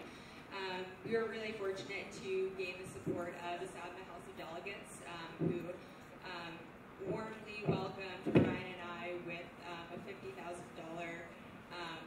sponsorship when we requested to host this symposium in Raleigh. And the stipulation of that sponsorship was that if we were able to secure additional sponsors ourselves in the amount of time allotted to completely fund the event, when we had $50,000 left over, that $50,000 had to go back to SABMA to support other student activities. So we actually did raise all of that, and then some. We actually wound up with a profit. So now we're left with about $2,000, $2,000 US dollars that we have to decide what we're going to do with. So I've been talking with Exco about that, and we have a few ideas potentially funding the IVSA position or supporting future IVSA symposia and congresses, but that has not been finally decided at this time. So just like overall impact of this event, I think, as I said earlier, we really raised the level of IVSA awareness in the U.S. As you can see, the American delegation is growing at these events. We have about 33 members here in Malaysia this Congress, and we're really excited to share our culture and the culture of veterinary medicine in our country with you all, and we're really grateful that you came to share that with us. So just a few acknowledgements. I want to acknowledge the SADMA House of Delegates for being so welcoming and really just hopping on board as soon as we said, hey, IVSA needs help, we need somewhere to host the General Assembly. We really think we can pull it off, like, will you support us? And without question, they hopped right on board, were willing to fund us and send every partner they had to participate, so we're really grateful for that, as well as the ADMA family that participated with us. North Carolina State University for hosting the event on such short notice, and of course IVSA officials, executive committee, and all of our partner organizations for participating. And last but not least, our sponsors. And I had one more video, but I guess that one's not going to play either. It's the event video, but I'll try to show you later on this week. But thank you.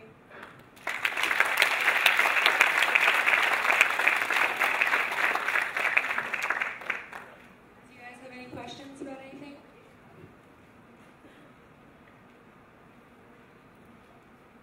Thanks so much.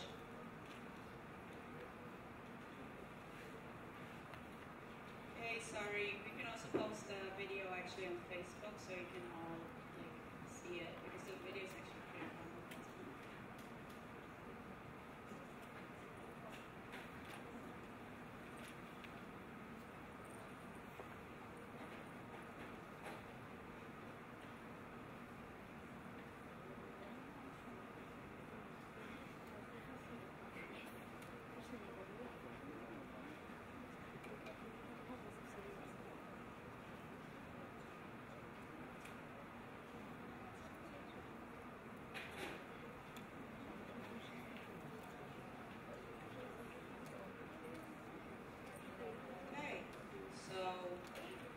Any questions regarding the report? Actually, we did not.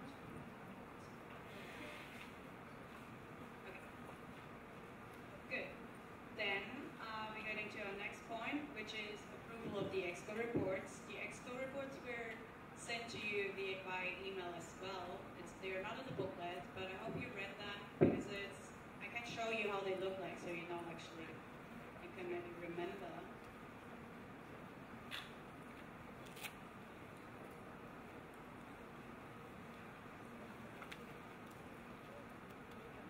Okay. Oh. This is the first thing, and then they look like this kind of thing. They had it was all a template with those questions. Each of them had the same question, and they were answering them. Yes. So more than 2 pages per exposition. So I hope you remember that, and I hope you read that, because it's actually the only way you can figure out if they actually did something or not.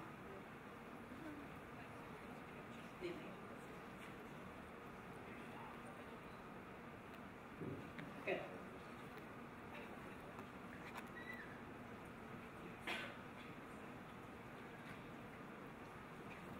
So, the chair would like to entertain a motion to approve the EXCO reports as if they have been presented to you via email 30 days ago.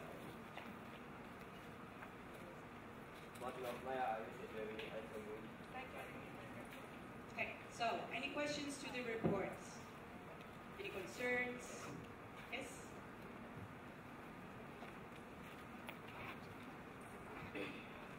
Look, Barbara, IVSA SADMA. I was just wondering, there were a couple reports that were not published in it.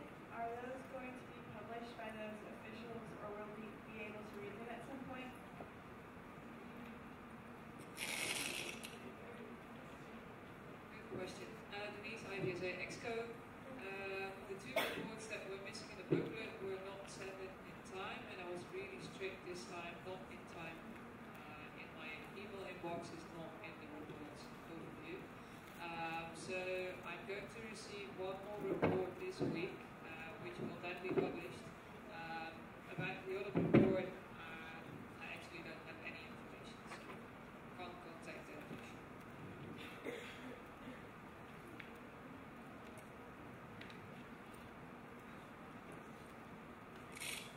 Any other questions regarding the reports of the expo?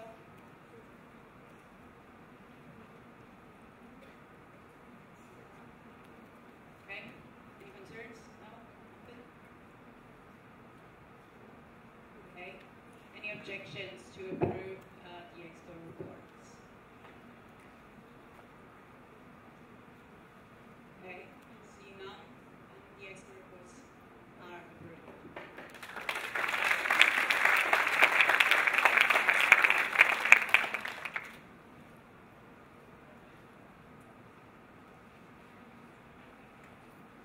Okay, so next up is a discussion on the presented policy paper of canned hunting. So this one is actually not presented to you for approval. This one is actually only presented to you to get a feedback of the GA on this paper. Okay? So I hope you read it because it is kind of controversial for some of your countries, maybe, especially the country that's well. So we will have a discussion about it right now. And I guess that some people have a lot to say about it and many points where they want to actually say something. Lara is going to sum it up for you and point out the major points which are maybe controversial. And when you then stand up for the discussion, I would like to keep it short. Don't please talk now tell us a novel about it or something. Just keep it short and to the point. And remember, you can only talk twice on one topic. And if you want to talk this for the second time, I have first ask everyone else if they want to talk for the first time before I can give you the word for the second time. Yeah, okay.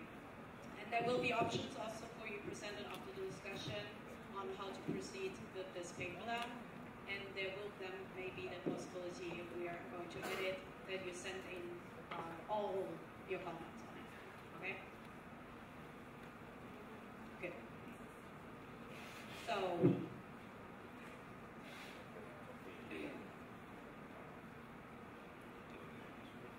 okay, so the chair would like to entertain the motion to open the discussion for this particular paper on canned hunting. IVSA Denmark, IVSA. Okay. Yes, another.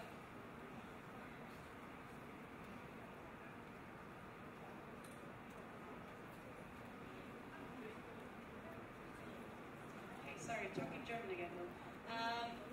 So Lara is going to give you an overview on the topic. So unfortunately, because Melissa, the chair, and the person who worked on the topic are not present here, I'm going for it. So the whole thing is about canned hunting. Canned hunting is a controversial industry in several countries where it is legal to hunt trophy animals, mostly African lions. These animals are most of the time captive bred and will later in life be used in tourism and as target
last time we came up right now was the South African movement for the promotion of ethical outfitters is also opposed to cat hunting practices, as these ranches produce their animals by inbreeding and have caused damaging effects on the animals as a result.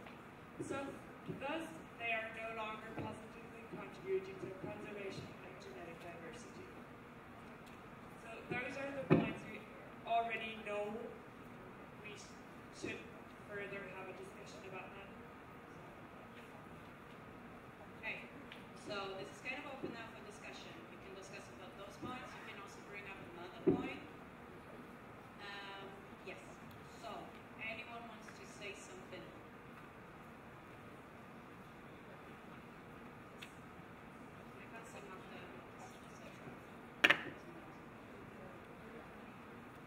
Brooke Barber, IVSA SAFMA. I've been volunteering with the Working Group on Policies this past semester after attending Raleigh, and I was able to view this paper in an early stage, and I'd like to say that overall this paper largely focuses on lions, and I think that if it's focusing on can hunting, it might need to be a bit broader, and additionally we talked about maybe doing even a more broader statement on conservation in general, and maybe not this specific topic. And I will say that this paper was also a rough draft that we tried to quickly prepare to be more professionally presented here, but I'm not sure that, I'm glad that we're not voting on it, because it's not quite ready to be voted on. But I do think this topic needs to be further discussed, and that the Working Group on Policies did really try to come up with the best solution, but I think we should still consider maybe working on maybe a policy paper on conservation efforts, and also broadening the topic to include not only can hunting, but it just overall needs to have a better fit for what we are trying to discuss. And I would love some input from people who are more familiar with the situation. We tried to get some input, but did not get enough feedback to help with people who are much more in on the know of what's going on with this topic. Okay, thank you. Any other comments or? Yes, please. So I have a number of comments that I want to make, and many of them will also seem to expert beforehand. So I just want to make the GA aware of those as well. First of all, I think IVSA, before we vote on this, we have to make sure that we change a few things in that makes it a policy paper, because according to the bylaws, policy papers are general documents explaining IVSA's opinions and beliefs on a general topic, and this policy paper refers specifically to World Animal Day, where it was a specific event, and I feel then it should rather be either a policy statement or this reference to the specific event should be removed. Then there was never any, to my knowledge, or anyone else in IVSA South Africa, which is specifically South Africa being referred to in this paper. None of us were ever consulted or asked to help out, so I think it's important for South Africans to be involved in the writing of this paper, and also other African MOs that are that also have similar situations. And I think even other countries like America often also have the controversial topic also comes up there. So that's an important thing. Then something that really bothered me about this paper, and I think that's the main concern that I have, and I think that IVSA South Africa has, is the definitions used. The word canned hunting, the term canned hunting, is never properly defined. Animals in South Africa, just as a general comment from my side, there isn't really such a thing as an animal in the wild, because in the end, all animals are fenced in some way or another, unless they actually escape. and it's literally just the size of the fences that differ. So it's quite important to be very specific when you define what cannon lion hunting is, exactly the size of the enclosures that are used, and also, you know, how the animals are raised. I know there's specific references made to animals raised in captivity, but I mean, what does it really mean? What does an animal raised in captivity really mean? Because in the end, all animals are, in theory, raised in captivity. So I think the definitions need to be very, very clear on all the different terms used. So that's something that needs to work on. And then also the economic impact needs to be considered. Because especially in countries like South Africa, hunting is, well, we looked around, probably around 60 to 80% of the money coming in through hunting is used for conservation, and that's never referred to. So I think it's important that you look at both sides of the story, and that the difference between camp hunting and hunting in general is also explained, that hunting itself is not the thing that we are voting against, but can hunting is, because in my personal opinion, the moment you ban a species from being hunted, it becomes a problem in terms of conservation, because unfortunately we are in a world that's driven by money, and money doesn't come for conservation unless there is an economical drive to it. And hunting is hunting will have an economical impact in the end on the money that comes in for conservation of these species. And then I just want to add, there are a few more statements made in the policy paper that I feel can be slightly amended, but I'm not going to go into detail into all of these because I think it's just going to take too much time. So I think it would be good if we can either work on this paper and make it a lot more descriptive and a lot more precise than just very broad, or we should make it a very broad topic and not go into as much detail in, like Salma said, on the specific topic of camp hunting. So one of those two things need to happen. Thank you. Just one small.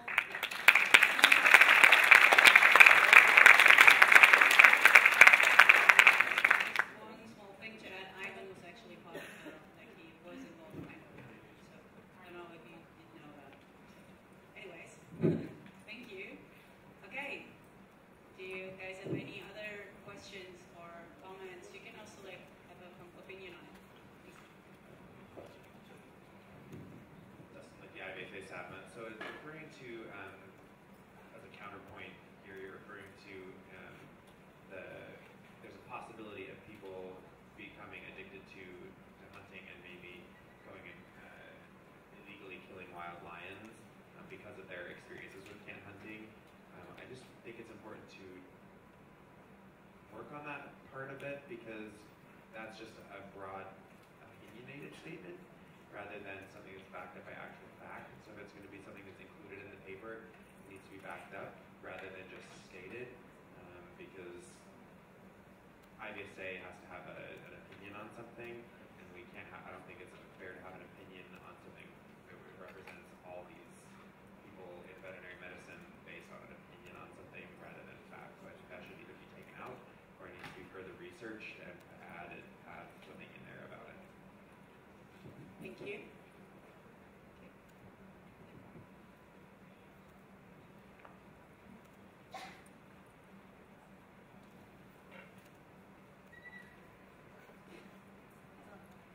Have you already brought some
nice now.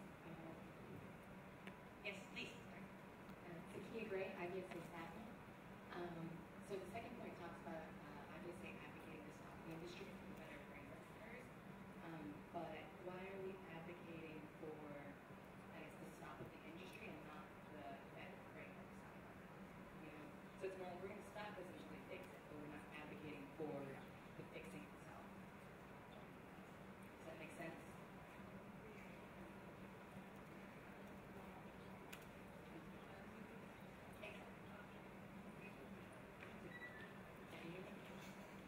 Sorry, I don't get it. You don't get it? Yeah. Okay. So it's saying that I can say what advocating to stop the industry until a better framework is applied. But we're advocating for the stop of what's happening, but we're not advocating for them to fix it. We're not putting out a better framework. So why do we take the stake? Why do we take that stance, I guess?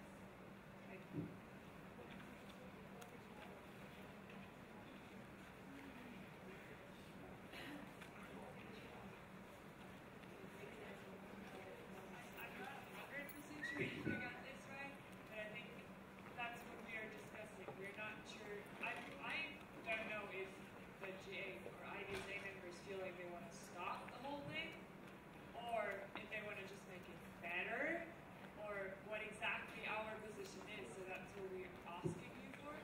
So this paper stated that we want to make it better instead of completely closing it down. That's the question for you guys. Okay. Yes, please.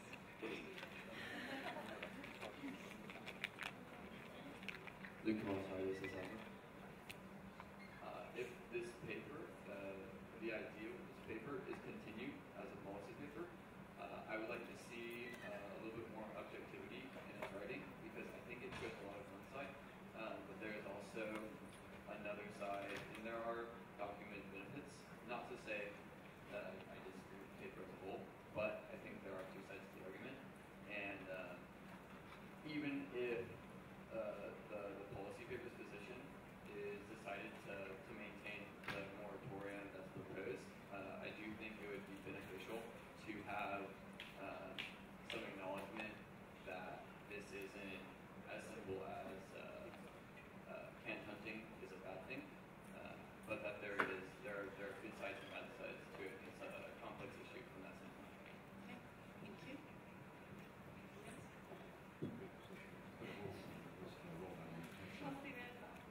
Sorry? I'm sorry, it's first bullet. Do you have to wait until I point it out to explain?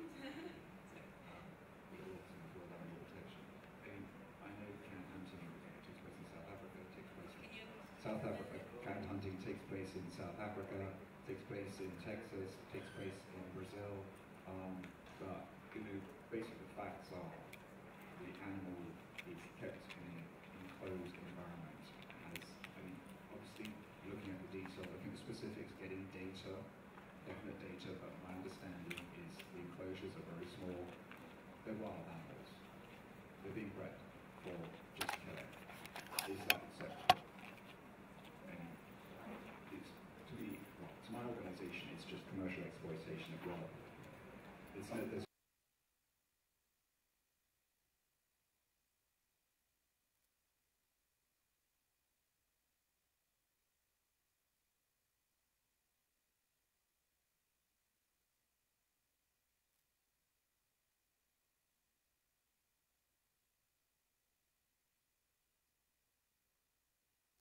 was, are there any more, other benefits to hen hunting that this paper does not discuss, such as the money that those hunters pay to do the hen hunting, going towards conservation or something of that nature? No. But, and then my second point was basically there's no scientific literature used in reference to this paper. You definitely need to get some more credible sources. And since it is not just South Africa, can hunting does occur in other places. My understanding about South Africa is all of the wildlife is enclosed, so it definitely needs to have some definitions about what exactly constitutes a hand hunting area versus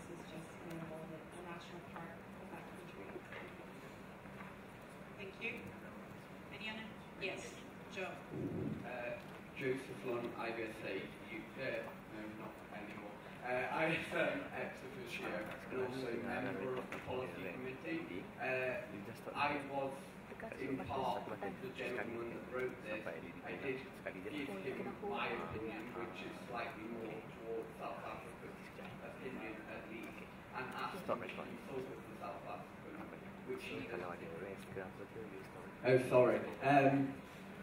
So I am on the policy committee, and I've been so since the start. I've given my changes to this policy, and also said that it needs speaking to people that are actually affected by this.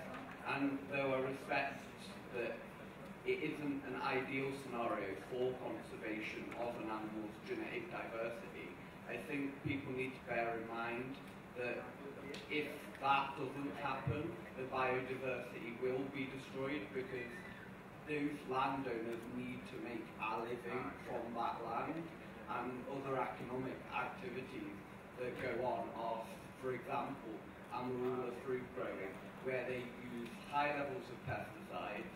There is no biodiversity at all in those areas. They completely destroy and pull out any species which will affect their crop growth, and there is no biodiversity at all.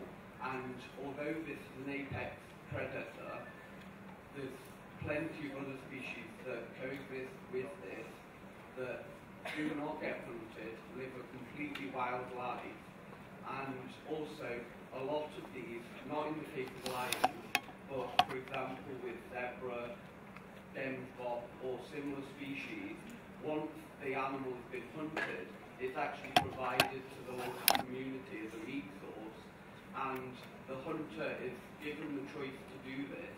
And this also means that poaching doesn't happen in these areas, and the animals aren't trapped with snares or similar equipment, which is terrible for that animal's welfare.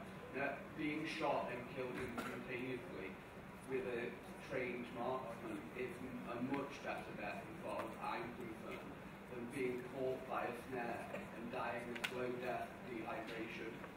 So I just think people see it as it's the Lion King being killed, but people don't think about the actual logistics of the day-to-day running of a business and utilisation of the land, and that money does go into protection. Most of the money goes into armed guards and stop poaching, fencing, similar bits of equipment that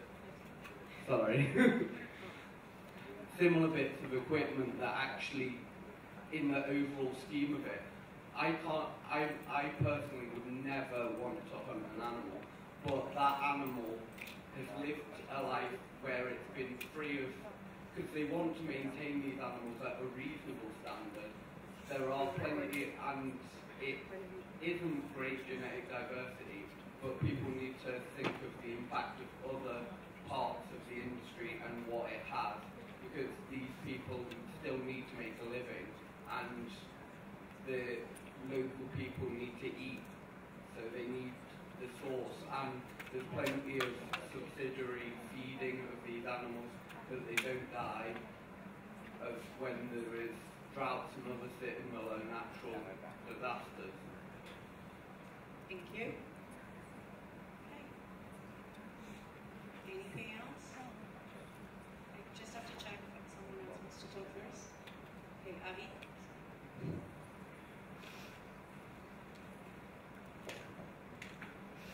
I would say alumni.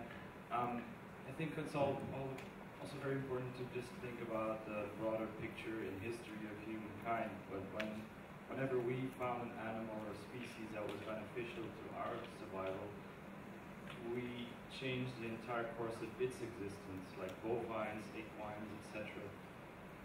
They are thriving because they're useful to us or were useful to us, but we've changed their species, their breeds. Dogs, if you look at them now, are totally different from the wolf they started from. So if whatever's happening is now, if lions in this case, but also other wildlife is used for hunting, whether canned or wild, And just in South Africa, it's already happening that there are like ruminants in totally different species of goat, etc., being bred. So, and you can really see already alterations in wildlife just because it's starting to be an economical value of that animal, of that species. So it's got really big repercussions and results on a different scale when an animal becomes economically useful to our species. It's just an aspect that I was thinking of.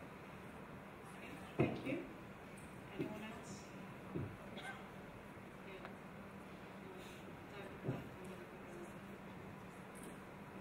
Patrick Bieber, IVSA Austria.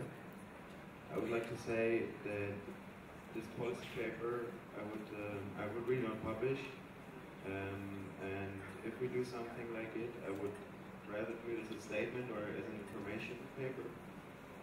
And yeah, I think it's important to inform the people, but I also agree with that we should then bring up more solutions with it, and also show both sides. Yeah, thank you. Here.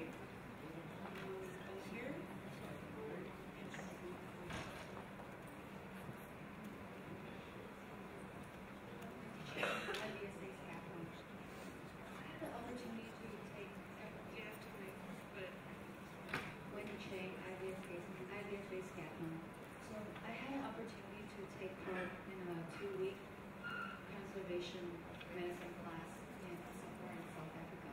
And during that class, I learned that it is very expensive for safari to keep lions in their safari because lion has to hunt in the day, and so then they will hunt the other animals. They will hunt the other animals that are kept in the safari. So then the safari owner will have to control the population of the lion in their property. So they will have to either do some contraception method or have to sell the lions, like Lions Club. Of course, this might not be exactly can hunting, but they do have to control the population of the lion. Thank you. Okay. Any other comments? You also talked to before, so let's see. Oh, well, no, then it's Andre's turn. Oh, sorry, it's you next then.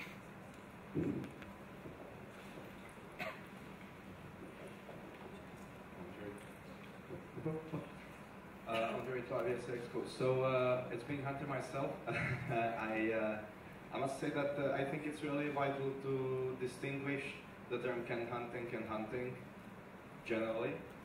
I have to say I don't have that much information about can hunting, but understanding from the conversation that has been going on, I do get the idea that they, like, if they breed them in captivity, if they suffer, if they're kept in small cages, etc., etc., then I would say that it is definitely a thing to express our opinion about that not being okay. So I do understand that we want to have a policy paper on that.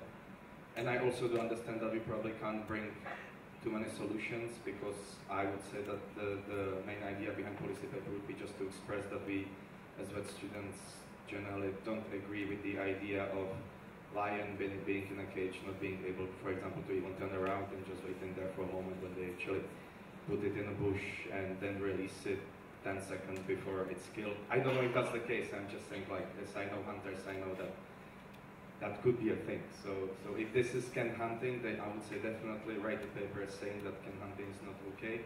But at the same point, do be aware, as it was mentioned just previously, do be aware that, like, hunting generally, I wouldn't say that that's a bad thing, for example. I would say that it does help conservation, as generally it has been shown in many areas. So yeah, that was just my 2 cents, I guess. Just do distinguish between hunting in general and specifically can hunting here. And I do agree that can hunting from whatever this is not probably something we should support, and I think it's actually something that we could be against. But again, I don't have that many information about it to make a say. Just say. Thank you. Taylor Strange, IVSA Salva. First I want to start off by saying that thank you for all these opportunities. I really closer. Oh, can you hear me now? Good. Okay. So, oh wow, that's really close to your mouth. I understand why this is so difficult for people. Okay, so South Africa, I really, really appreciated hearing your opinions on this, and I very much agree on a lot of the things that you stated. And I think that there really is a lot of misinformation, as Andre said, about what can hunting actually is and what it looks like. So from my experience, it's not, it could be also this, but lions aren't just kept in a small cage and then let out once they're time to be shot. Like a lot of these animals are kept on hundreds of hectares of land and will never see really like people or a fence very often until like a day when all of a sudden, I'm not sure who said it, but I think you came, or ex officio, the day that they're, you know, they're all of a sudden not alive anymore. That's a very terrible way to put it. But also there's some stuff in Texas and abroad that's being done with genetic research around hunting, and I think that that would be really interesting to be added to the paper. So we have some like Dallas Safari Club and things like that actually take genetic data from all animals that are hunted in these sort of areas, and all of that is regulated right now under these canned hunting, where in poaching that's not really a thing. So these animals will be hunted whether they are, well, whether it is legal or illegal. And whenever these things are legal, we're able to take that data and make it regulated so it can go into conservation, and that money can go to conservation versus the black market. So just some other things. Definitely, we need to define canned hunting. I've said like 100 times, but man, it really needs to be defined in this paper a little bit better. Thank you. Okay, anyone else that wants to speak for the first time? Okay. There and then there. Okay, just a reminder, don't repeat like arguments that were already up, okay? We know that you might like agree with people and say agree and just add something new, okay? Hi, Pitsap Kitipea, IVSA Thailand. Can I ask a point of information? Can South Africa please explain a bit more how hunting helps with conservation? Because we don't exactly have hunting in Thailand, or I think a lot of Southeast Asian countries don't have hunting for a sport, but like poaching, illegal poaching. Yeah, so could you please explain that? Okay, everyone is all right, and I will let something.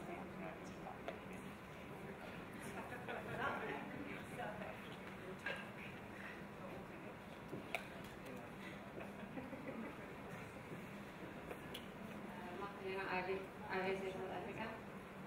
Okay, so basically how it works in South Africa is we have designated areas that are either privately owned or government owned, or sometimes it's partially government owned. These private areas are then designated either hunting areas or conservation areas or reserves is what we call them. So basically you have large areas like the Kruger National Park, for example, where it's not a hunting reserve, it is a tourism reserve, and those animals are only killed, certain species are only killed when there's problem with populations.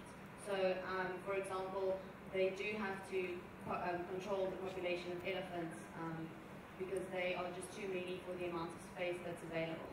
Then you have the private sector, which often is made up of your smaller game farms. Now the owners of those game farms can decide whether they want to, what species they want to keep on there and how many of those species they want to keep, as long as it complies with certain rules and regulations in terms of the amount of animals that you have per hectare or the resources that you have available. You also have to then, you are then responsible, that farmer is then responsible to provide for those animals to make sure that they have correct food and water, that the population doesn't increase beyond the amount that it should increase or doesn't decrease beyond the amount that it should. But they are responsible for their specific area in a very similar way to any other farmer, cattle farmer or sheep farmer or goat farmer. So they're responsible for those animals' needs.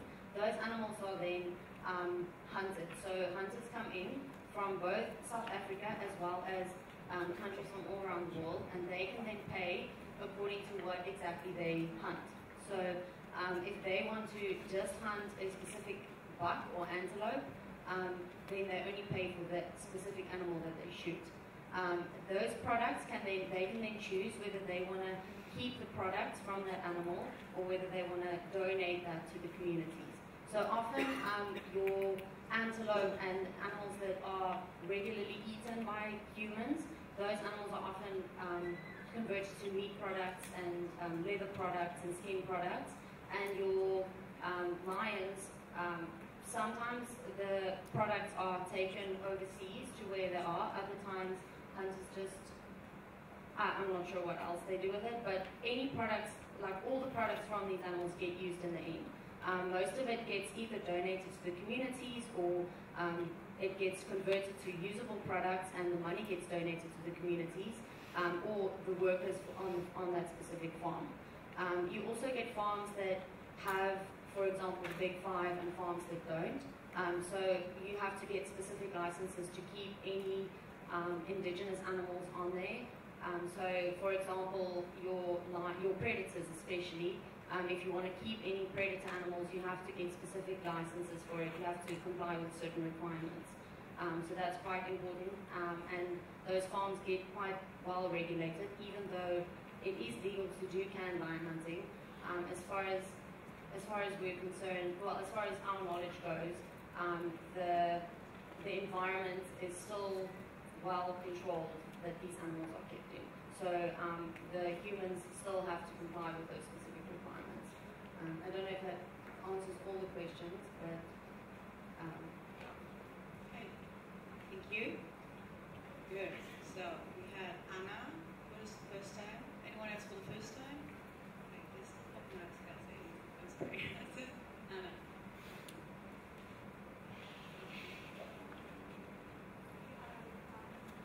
It's not Anna.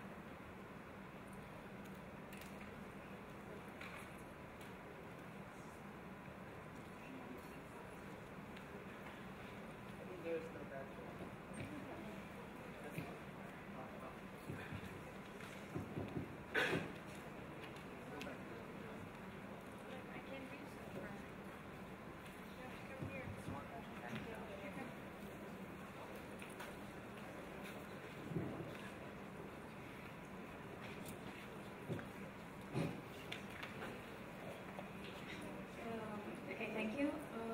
I just wanted to say that Ana Maria Espan, IVSA Shapuka. I just wanted to say that if you guys were to go ahead with this as a policy paper, it would be better to not refer strictly to the lions because that makes part, like, just stick to the lion part, just that as an example to support all the discussion of all the arguments that you propose. Because I've read on situations of can hunting, even in Europe, regarding the bear population, in our very vicinity, and in this case they are described as scams. Like hunters just pay to hunt free-range animals, and they are provided with animals that have been raised in an enclosure, and yeah, they just get killed. So I really think that's another side of can hunting, being looked at as a scam hunting. Thank you. Okay, over there. Thank you. I will say Denmark, Rune Petersen. I just get a general question about the use of sedatives and concerning animal welfare, because I've been working with an American bred for 4 months in Malawi in Africa. I know a topic of exploration she did was exploring if there were any use of sedatives in canned hunting. Because I know in South Africa you can go to the pharmacy and you can buy sedatives. You can? Because I heard you can do that With each other. Okay, because then I think that is a problem that should be assessed in the paper if they use sedatives in canned hunting, because I mean that's a big animal welfare question. So I just want some that's true. I think it's Christian to be assessed. You mean using sedatives to make yourself? Yeah, when someone like kills a lion, then they 1 hour or 2 hours before they arrive, they give animal sedatives, so it's slowed down and easier to be killed. If that happens anywhere, I think that's a really big animal welfare problem. Okay, thank you. Thank you. Anyone else?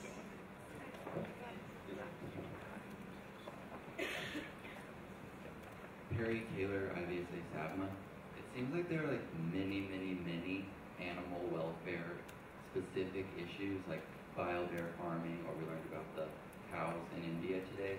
So would it be normal for IVSA to write a policy paper on each of those? Because we could have like 100 policy papers just on different animal welfare issues. So maybe it would make a lot more sense to make a broad statement about how we expect animals to be treated, like just a welfare statement on it. Something much broader, because otherwise we're going down a hole of writing a million policy papers. Yeah, so actually, as said before by Magda, actually the definition, like this paper does not fit the definition of our policy papers anyway, so we have to, like, you will be presented with 3 options, which how we can continue now. And yeah, one would be to make it a position statement then, or to broaden the topic in which way ever, and make it a proper policy paper. So, we'd come in there. Okay. Anyone else wants to speak for the first time and has something new to add to the discussion? Okay. Everyone wants to speak for the second time and has to add something new to the discussion. Okay, it's Kelsey first. Who else? Magda as well, after that. Okay?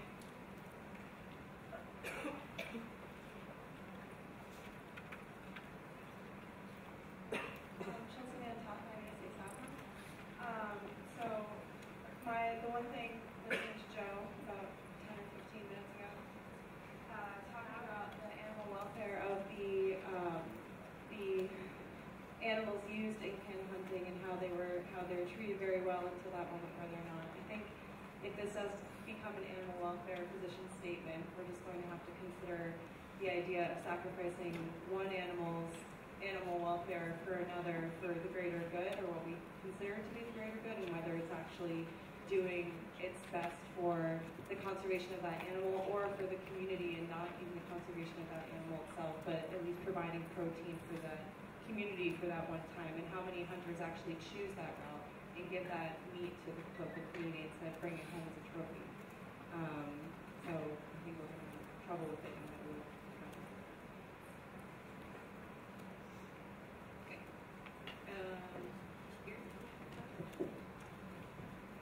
Like the IVSA SABMA, there were 2 points that were brought up to expound on this paper. One was defining the area or the acceptable amount of space provided to an animal, and then the other was whether or not it's okay for an animal to be raised for slaughter. And I think adding those to the paper forces IVSA to make a statement on, number one, zoos, because those animals are in cages, so we would have to make a statement on that. And the other is in like meat raising industries, like raising cows for slaughter for beef, then we have to make a statement on those. I think adding those 2 points to the paper are not good points to make, because we have to then go further down the rabbit hole. Yeah, okay, thank you. So Magda?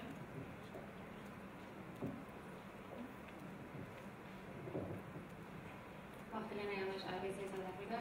I think one of the big things that we need to consider as well is IVSA supports the 5 freedoms, and as long as these animals comply with the 5 freedoms, they the conditions that these animals are kept in complies with 5 freedoms. They shouldn't technically be going against what IVSA supports and doesn't support. Now, I know a lot of people might think that it looks like we are for can hunting. Actually, South Africa is for hunting and for conservation, and if can hunting is the way, then that's the way. But I think things can change. I just believe that it won't change unless we have a sustainable plan for the future. And unfortunately at this stage, there isn't a sustainable plan for the future. And I have spoken to some of these non-profit organizations, and they're doing their best to come up with some, but it's short-term plans for a very small amount of time, that for a very small population, that they might be able to change these things, but it's not sustainable. And we need a sustainable plan for the future, which is something that is like a lot of people are working on, but no one has really come up with up to this point, as far as my knowledge goes. And then, yeah, I think the other points have all been mentioned, but I think those all need to be considered, and especially the 5 freedoms is just something that I think is important to consider in on this specific topic as well. Okay, thank you. Good. Any other comments, questions? Anything to add? Actually, thank you all for participating that much in this discussion and having actually a real discussion about it and hearing different opinions from different countries. That was really nice to see that you're still awake, even if we had like not much sleep last night. So thank you for that. So and if there is no any other comments now or any questions, then we will present to you like options how we can go on with this paper now. Yeah. Okay. So see not. So Lara's taking over again. Just very short. Number one, this is too controversial, too much focusing on one point. We don't get to one agreement, so then we would stop continuing to work on the paper. And then just everyone keeps their own opinion. Or, as some people already said, we could broaden the subject of the paper to what we suggested, a wildlife conservation policy paper, because that was why people started writing it. So this would not be an animal welfare, but a wildlife conservation policy paper then, or a position statement, but that depends on how broad it's getting. Or option number 3, continue working on the presented policy paper, but as a position statement, because it's quite specific, as some people already said. But after reconsidering the content and adding all the comments we had here, and then presenting it again in South Africa, probably discussing it again, and then trying to approve it, yes. So what we want now,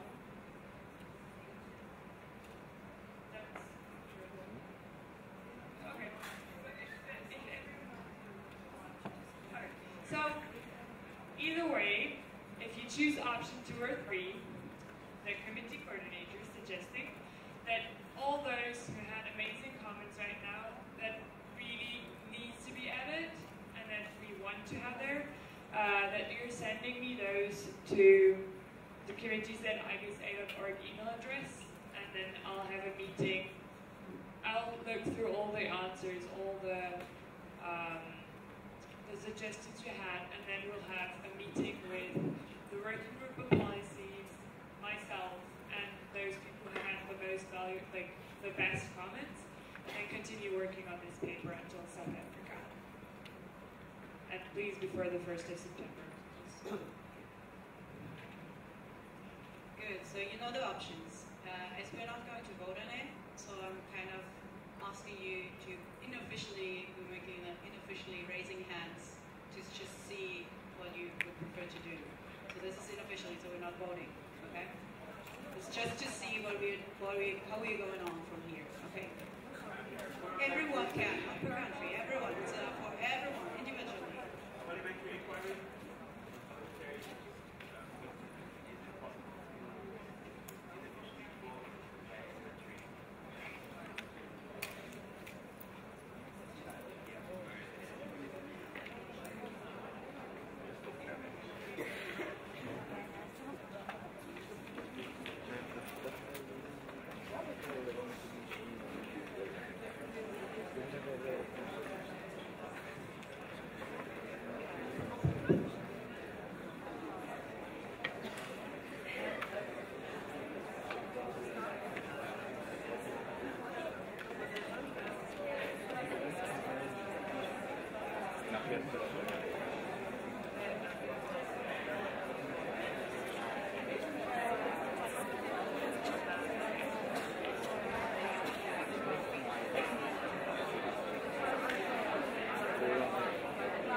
do with those three options. But keep in mind, these are not binding as it is not an official voting.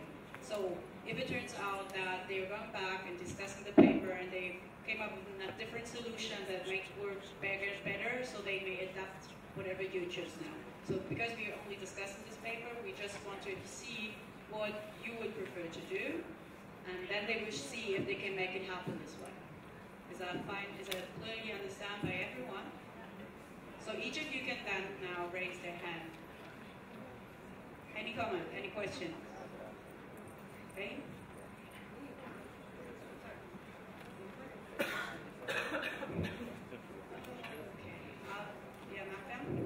Martina Janisch, IVSA South Africa. Can I add a suggestion to make a suggestion to add one point where we stop working on this paper completely and then rewrite a whole new paper, not editing it, but like rewriting something completely different, also still on wildlife conservation, but not just sending in edits, but maybe a new proposal for a new topic, for a new paper.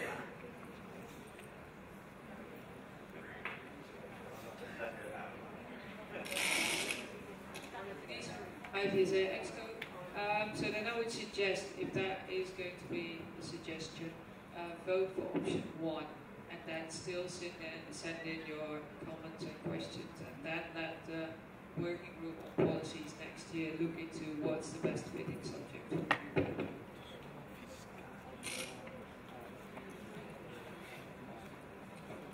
Was that clear for everyone?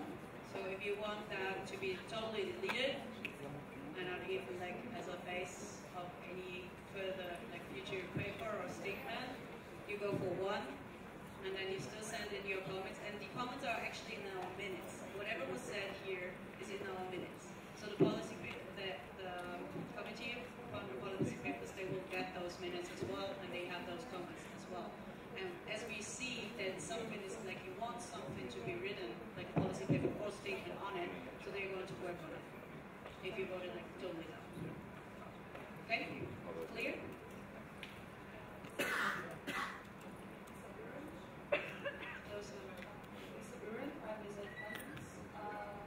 Regarding option number 2, I was wondering, broadening the subjects. What subjects will you be talking about then? Well, what was mentioned before, that not only talking about lights, broadening it that way that not only we're talking about cat hunting, also talking about conservation in general of wildlife. So all those topics that is included in this wildlife conversation. So it would be more like a general statement on wildlife conservation itself. Speak up. Right.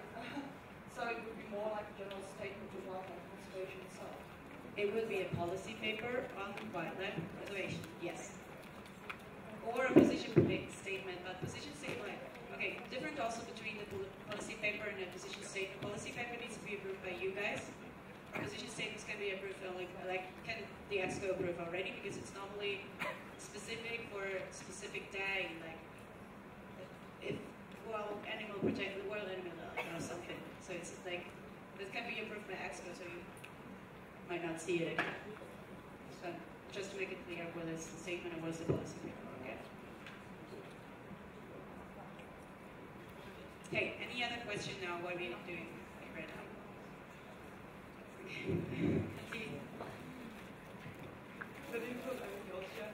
So if you just say you want to write a policy paper on wildlife conservation, you could actually start writing a book, I think, because wildlife conservation globally is so diverse that I don't think it makes sense to write a policy paper about it in general. So maybe specify it on like trophy hunting or something like that, or specify it on a certain area. Then go for option 1. Kerstin.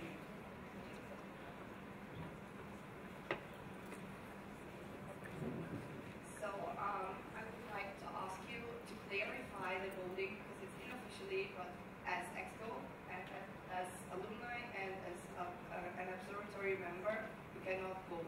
But that's not an official vote, so everyone can raise their hand. It's just to see the opinion of the group. Like, what what is happening right now because I can't, like, I heard all of those discussion points, but I can't know what all of you think, so we want to have an idea of how to go on, okay? So everyone can, ex-go members, ex-officials, everyone can. Just one thing, or two, I don't know. The point 3 is, it's not going to be just minor edits, but it's going to take into consideration like all the points you had right now. So it's not just that we change 2 or 3 smaller things. It's maybe not rewriting the whole thing, but it is not just changing keywords. Just to clarify what I said. And then the comment on the wildlife conservation policy paper. All these policy papers, as far as I think, are quite broad. Like, we write a policy paper about antimicrobial resistance. We write a policy paper about One Health, which are extremely wide. But we state our opinion. This is very important to us. This, you know. So. Okay. You ready to raise your hands? Or you want to ask another question? You're not happy. So, okay. I can't see that anyone confused what we're doing right now. No confusion. Okay, that's good. So, wake up. I want to see all of your hands. Yes? So, who's in favor of doing option 1?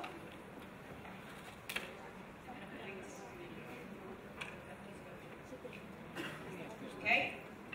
Who's in favor of option, all hands up. Who's in favor of option 2? Okay.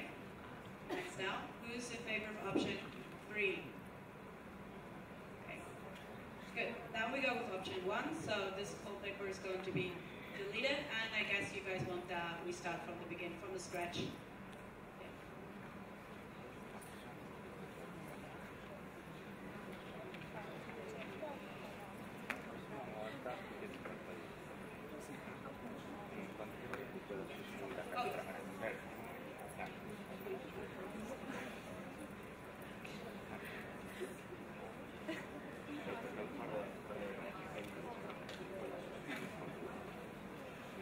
Okay, so there are now different, like, I guess some of you people might want to be involved in this, so there are different options to do though. You can either run to be a member of the Standing Committee on Policy Papers, working group, on policies. Oh, sorry, working group on policies. So this is going to be sent out, like, you can apply right after in September as soon as the new chair is in charge. Or you can send your comment, or you can even send in your own statement. You can write one and send it in. It will be viewed and might be considered. That's a possibility. Even a policy paper, but policy paper from one person might not work out, but you can still do that. And then third, you can send in your comments and then what you would prefer to do with it, like doing a statement or doing a policy paper. Okay? Everyone got that?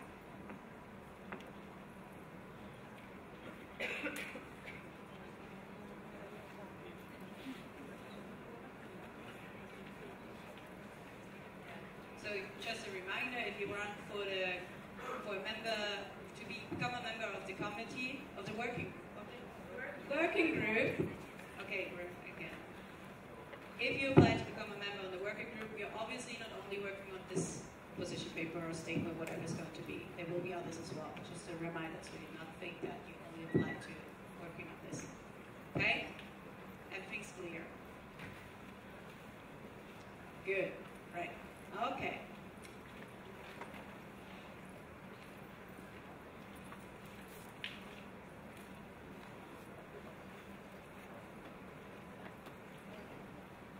Okay, so as everyone is already a little bit tired and stuff, we're going, the chairs would like to entertain the motion to go into recess until scheduled time for GA4. Second. Any objections? Okay. Okay, we are in recess. Thank you. Wait. You can still clap, but don't leave your chair.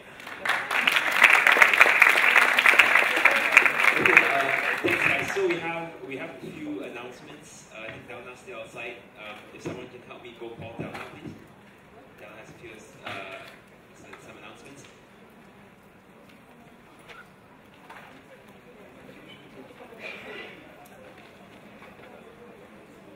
Okay, so this afternoon we will have Exco workshops. We'll have a lecture in the afternoon, and then later on we'll have Exco workshops.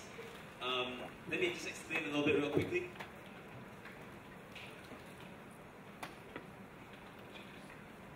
So for those of you who don't know what these are, Exco workshops will be workshops conducted by members, by our own members of our committees or our own Exco members. And of course my phone doesn't unlock.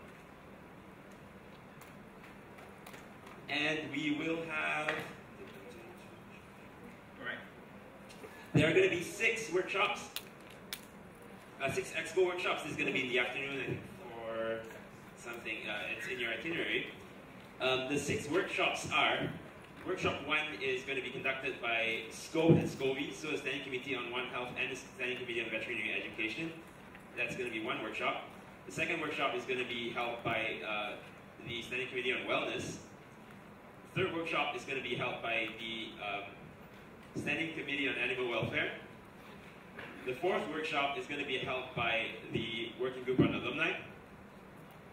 The fifth workshop is the MOD workshop. And the 6th one is the DAD, which is the Development Aid Director workshop. So try and figure out which ones you guys might be interested in.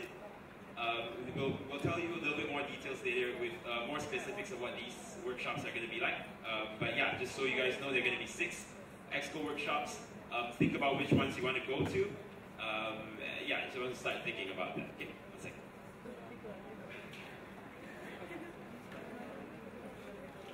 Can I get a second to, oh, Michael, you have something to say? Just an announcement. Scobie will need 2 hours for the workshop and not 1.5. So if you guys want to join us, you might have to skip the break in between. So come at 4:30. And we'll be doing a lot of games and raps and fun stuff. So yes, the SCOVI scope workshop, so the Standing Committee on Veterinary Education and Standing Committee on One Health workshop. If you're going to that one, you'll have to skip the tea break. It's the half-an-hour tea break and go right to the workshop. But I think it's going to be worth it, so yes. Secretaries, can you come down real quickly, please? Sorry, we need some help from the secretaries. And whoever else wants to help.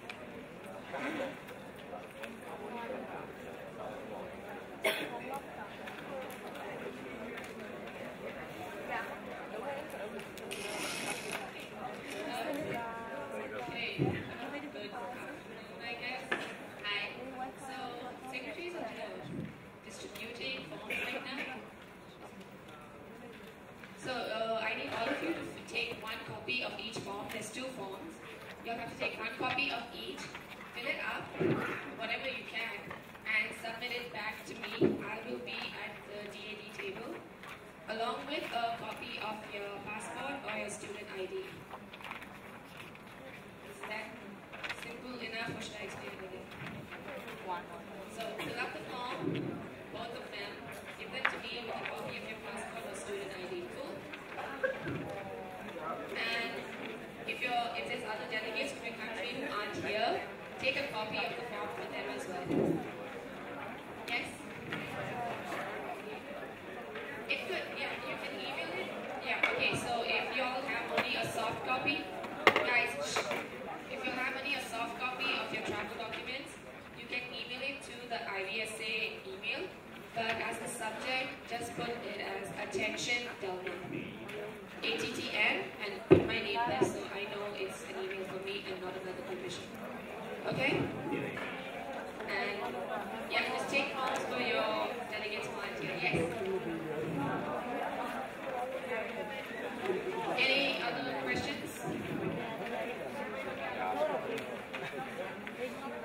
Better announcement, one second. You want help or you want to Hang out for just a moment. For those of you who put up posters for the Wikipedia nutrition launch and haven't gotten that money yet, you can come up to me right away and get your money. Have some more drinks ready. Go ahead.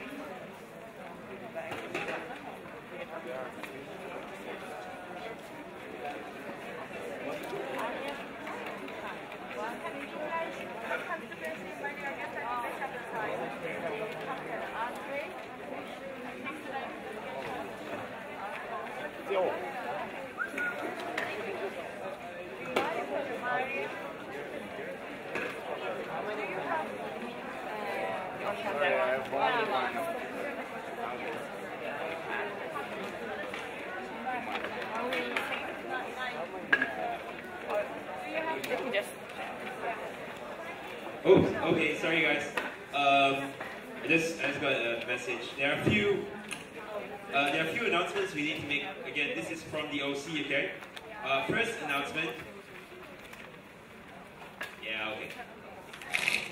Basically, tomorrow we're leaving for the next town that's called Malacca, and directly from there we're going to Malcolm's University town, which is Kelantan. So, the silent auction is actually going to happen in Kelantan. So when we leave tomorrow, you guys have to make sure y'all carry the stuff for silent auction. So if y'all forget it here, there's no point of y'all bringing it at all. Okay, so yes. No, alright, so coming to that. You can pack a smaller bag because we're going for a total of maybe 4 or 5 days. Just check the itinerary, it's in there. And the bigger luggage, you can actually just check it in with the concierge at the hotel and he'll give you a luggage tag for it and they will keep all your big bags at the hotel. So we don't need to carry it. Right? Okay? Yeah, pack for 5 days, 4 nights. 5 days, 4 nights, pack a smaller bag and to carry just that.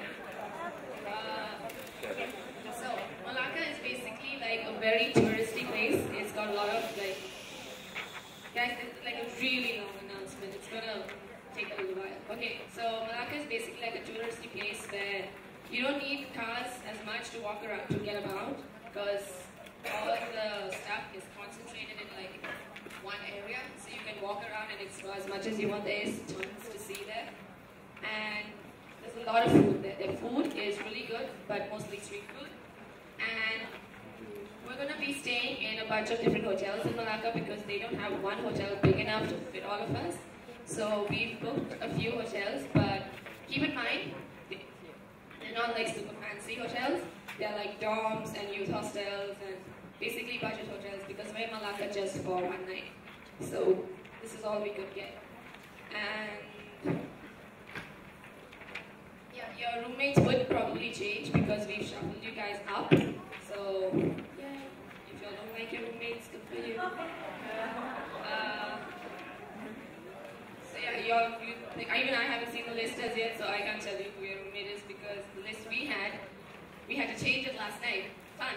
So okay, Kelantan, where Malcolm's University is. I'm sorry, I haven't.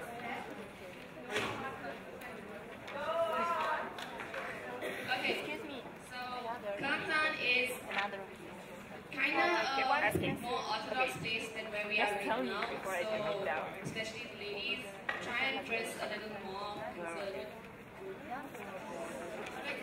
Be more covered, okay? Because at least when we're out of the resort, when we're staying at the beach resort or by the beach, you can wear however you want, it's okay.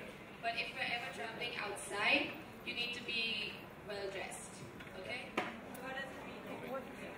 Basically the way you've been dressing at uni right now, shoulders covered, under the knees, that should be okay. And yes.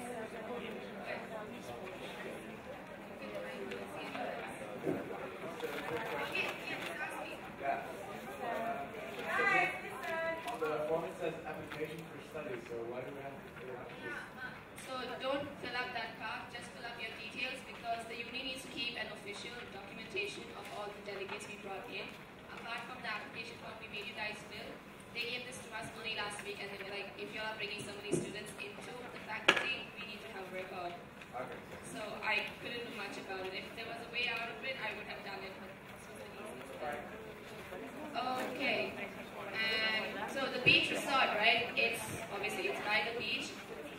problem is that there's a really strong ocean current there, and there's a very steep slope once you get like a little deeper. So it's advisable to go there if you are only going with like people who swim really well. Like if you're not a good swimmer, don't go there because the current is insanely strong, and there have been a few accidents and drowning cases that have happened there. But it's got a huge pool, so you'll be safe in the pool.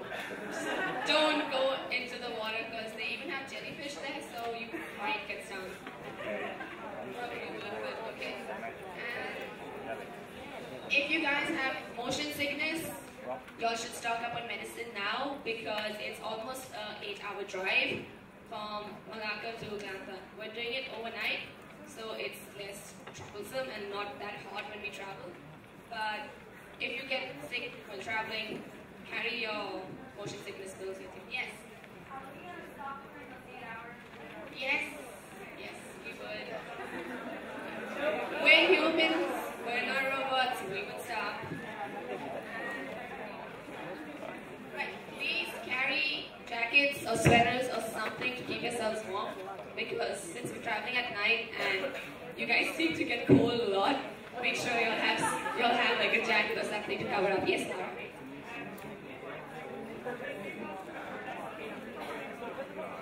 It's the same muscles we lose. Yeah, sorry, we couldn't change them. Are there any other questions you guys want to ask? Okay, this is supposed to be off the record, so I'm just gonna say really slowly.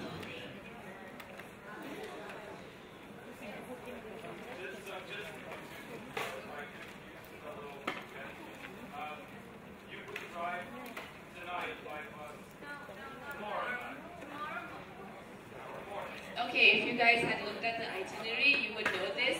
We're going to Malacca tomorrow. We're in Malacca for one night. Then the following night, we drive to Kelantan. Okay? So look at the itinerary. We posted it up for you because we already had it. Anyway, so in Kelantan, there won't be any alcohol being sold. So if you guys want to drink, or if you guys would like to drink, I'm just gonna say this slowly. Buy it in Malacca or here. And yeah, don't drink in public. If you have to, which I suggest you see someone about it. But if you do have to, go to your room and drink. Alright? In Kelantan. But there's no way for you to buy alcohol in Kelantan, so buy it in Malacca or here. Cool? Okay, questions? Yes. Yes, you can, but it's just that when you get off the bus, you have to walk a bit to the hotels because Malacca is a small town. The streets are not wide enough for the buses, so you would just have to cart it yourself. That's the only thing. Yes? Just to make clear, we need 2 forms, right? Not only one, because we only got one. There's 2 forms. Just reach out to any of the secretaries. They have the forms with them.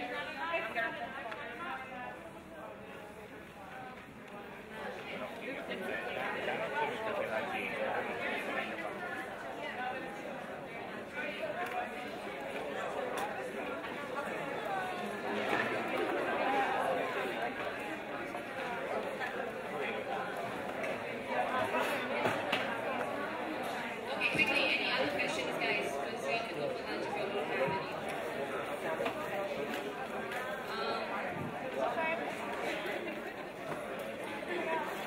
Yeah, so just pack a small bag, okay? Remember that. And if there's anything else to announce, I'll probably come back.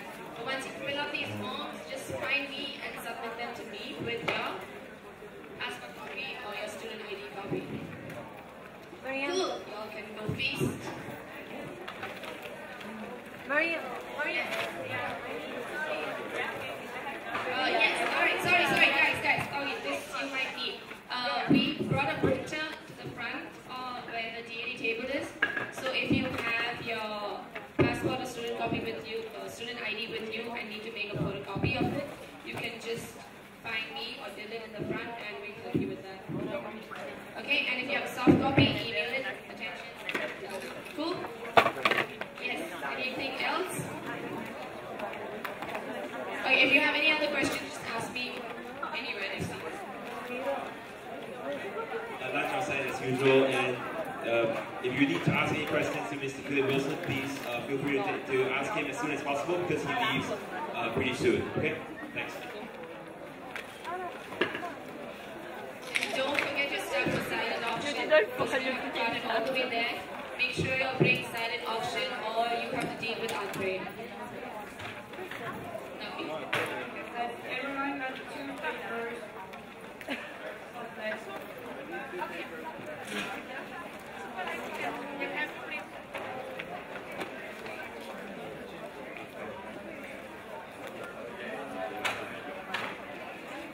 Abbiamo appena detto che sono cancellati a del lavoro. E l'altro giorno tutti d'accordo. Para dire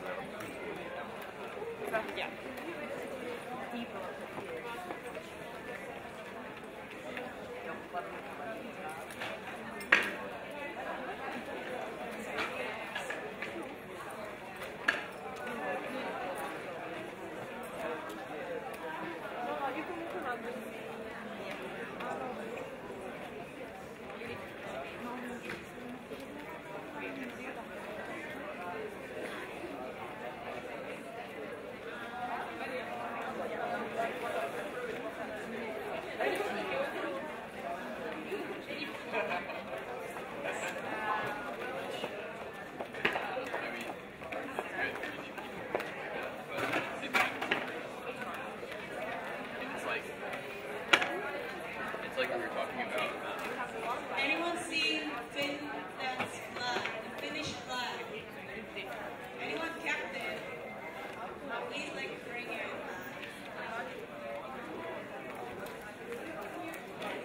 It's like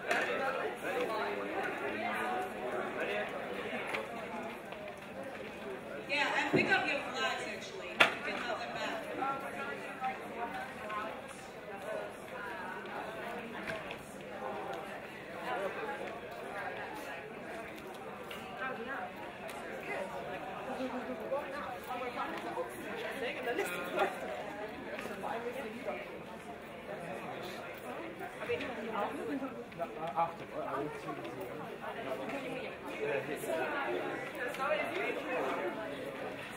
حط لغاية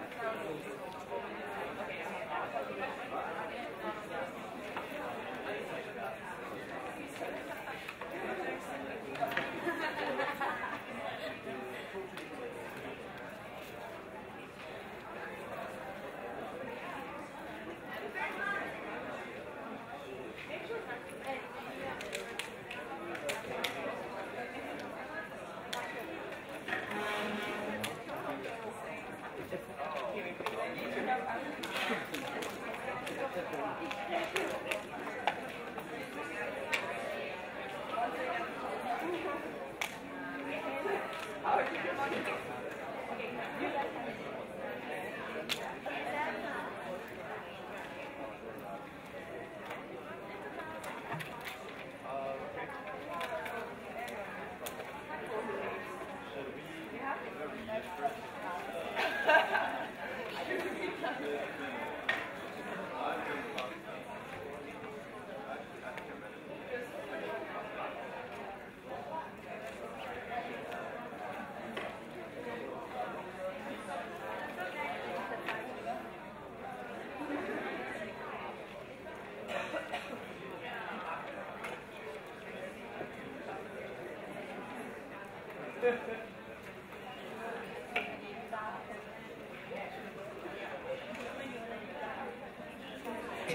I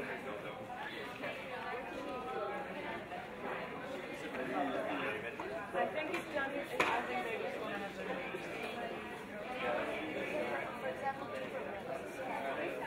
No, that's the faculty at UVM. That's here. That's only here. Because we are, then it's the veterinary faculty.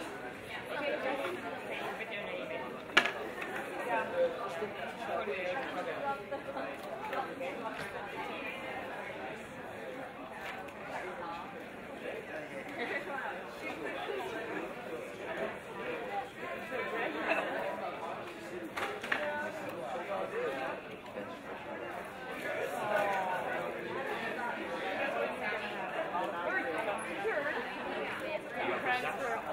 Obviously. I can do that. Organizations. All year long. That's what I don't even have to leave America. I can do it from there to reach out. Across oceans. Yeah. I think it will be like. It's easy. And I'm really good at saying my name. That's going to be in my speech. I can count well. And do math. And sign my own name. Which are the key skills needed for treasury. I can write stuff down. I have penmanship.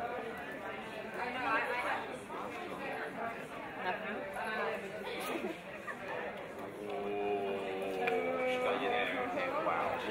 We'll wait for the question period. Yeah, I was first.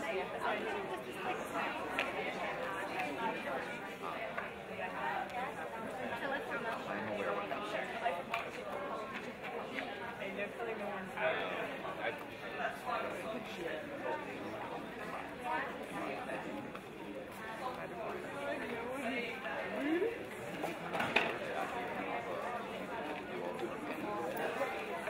Unless you don't want to do it, then it's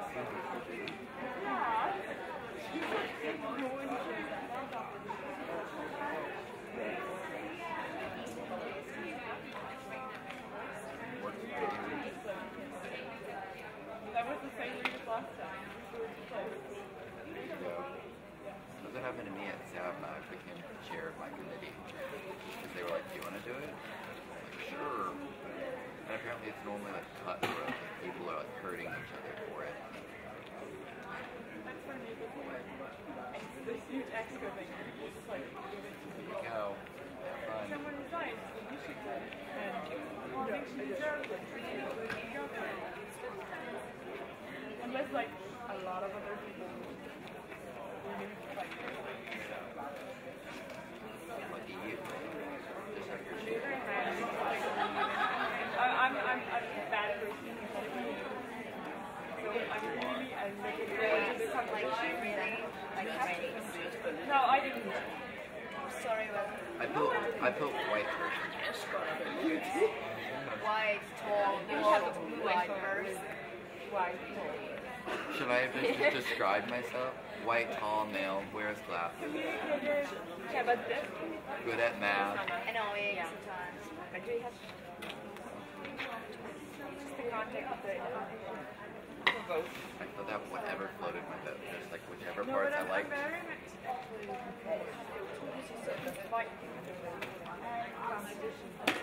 think it's actually when they're like race because for example our ID I'm happy you're happy. I'm excited for you. I just want to do the job, not fight for it. I don't want to like ruin your day. Make you cry wrong. You made Yuchi happy. That was like a last minute decision.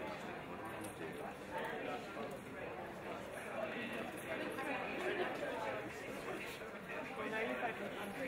The other part.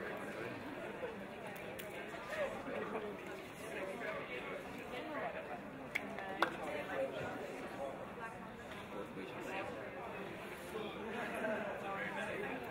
I'm gonna go get lunch.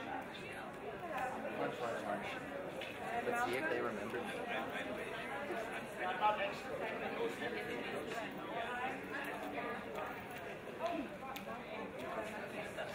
Okay, later.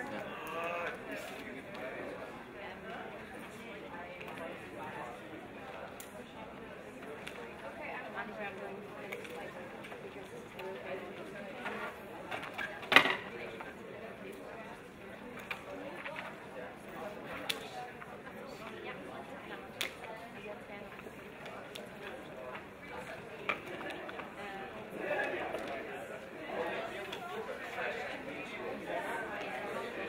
the only thing with my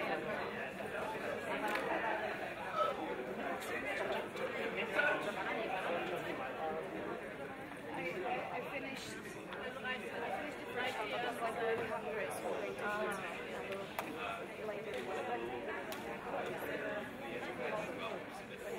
sorry about that. Long night, but yeah, interesting debate for sure. Yeah. We thought you'd I'm appreciate from Europe, yeah. You can't ask yeah. this stuff because it's like discrimination subject. Even if it's not okay.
Stuff with us, or are we going back?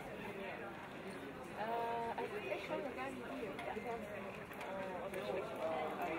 I'm just gonna like take my stuff and then work some more on the workshop on these.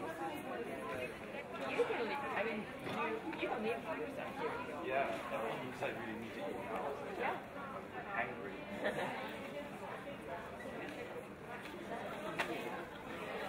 I'm gonna help you. Which one? Well, I think yours. But I'm not gonna. It's like the same as here. Yeah, I know.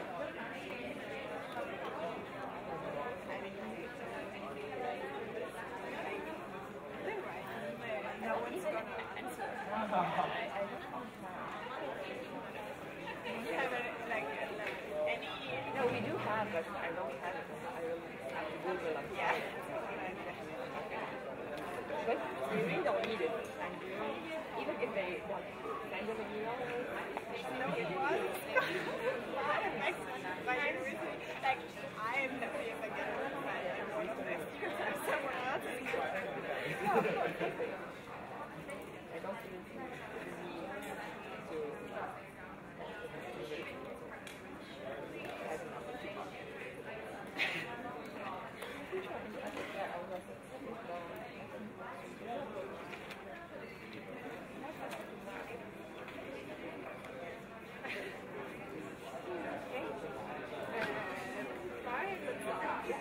Cool.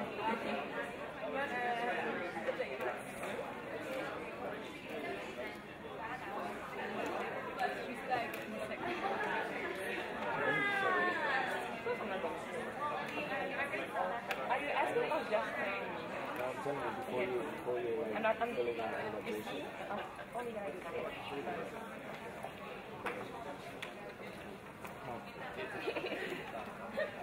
No, because like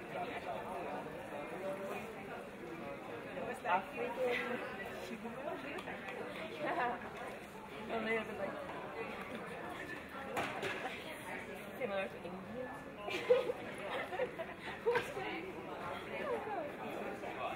I could choose people who like study this.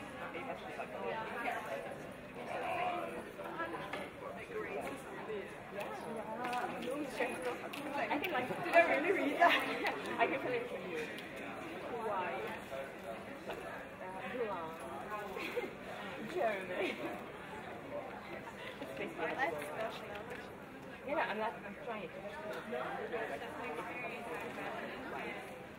And someone will have to finish that. Either. Like, they have just a lot of, like, basically white. Yeah. So, African American, African American, and then Latin. Adam. Yeah, yeah. Me too. Some planet yeah, I kind of. I need like a buddy to eat with, as I feel lonely. Yeah, we should.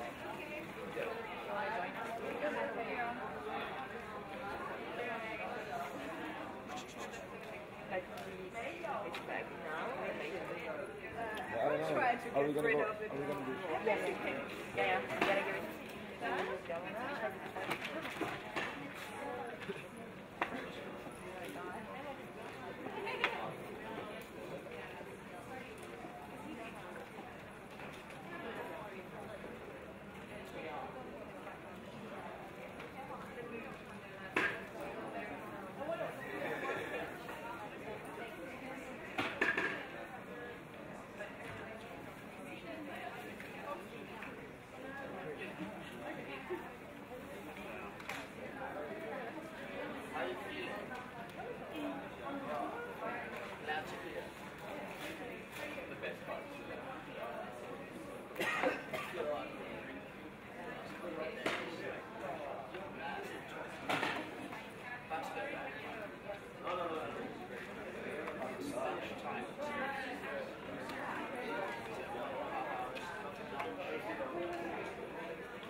나한테 물어보는 거야.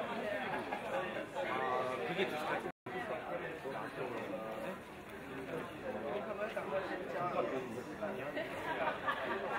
친하면 다 말고 있을 것 같아.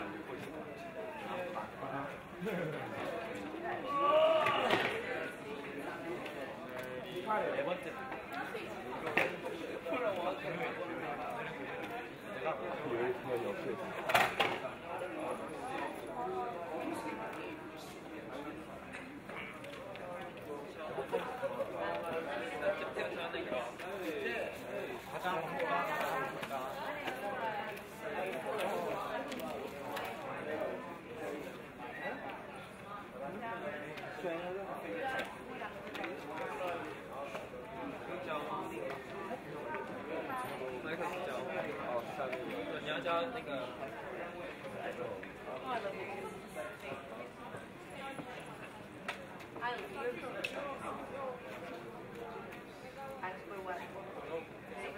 Okay, you're super nice, I'm super super. I'm gonna eat this. Me neither, and I don't want it now.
I don't know the rest of the yeah.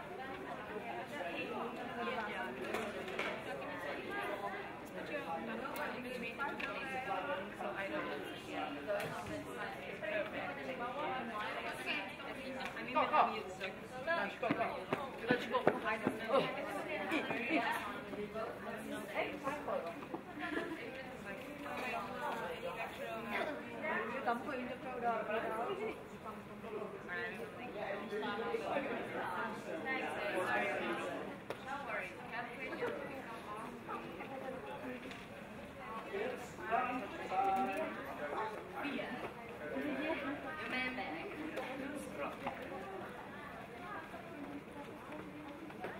No problem. Thank you. Let's go. Let's go, guys. Let's smash. Okay. They want me to put email in. I know. I'm emailing.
Uli.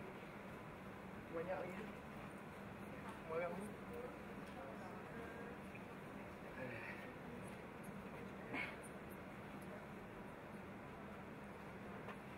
Basuh lah. Ha?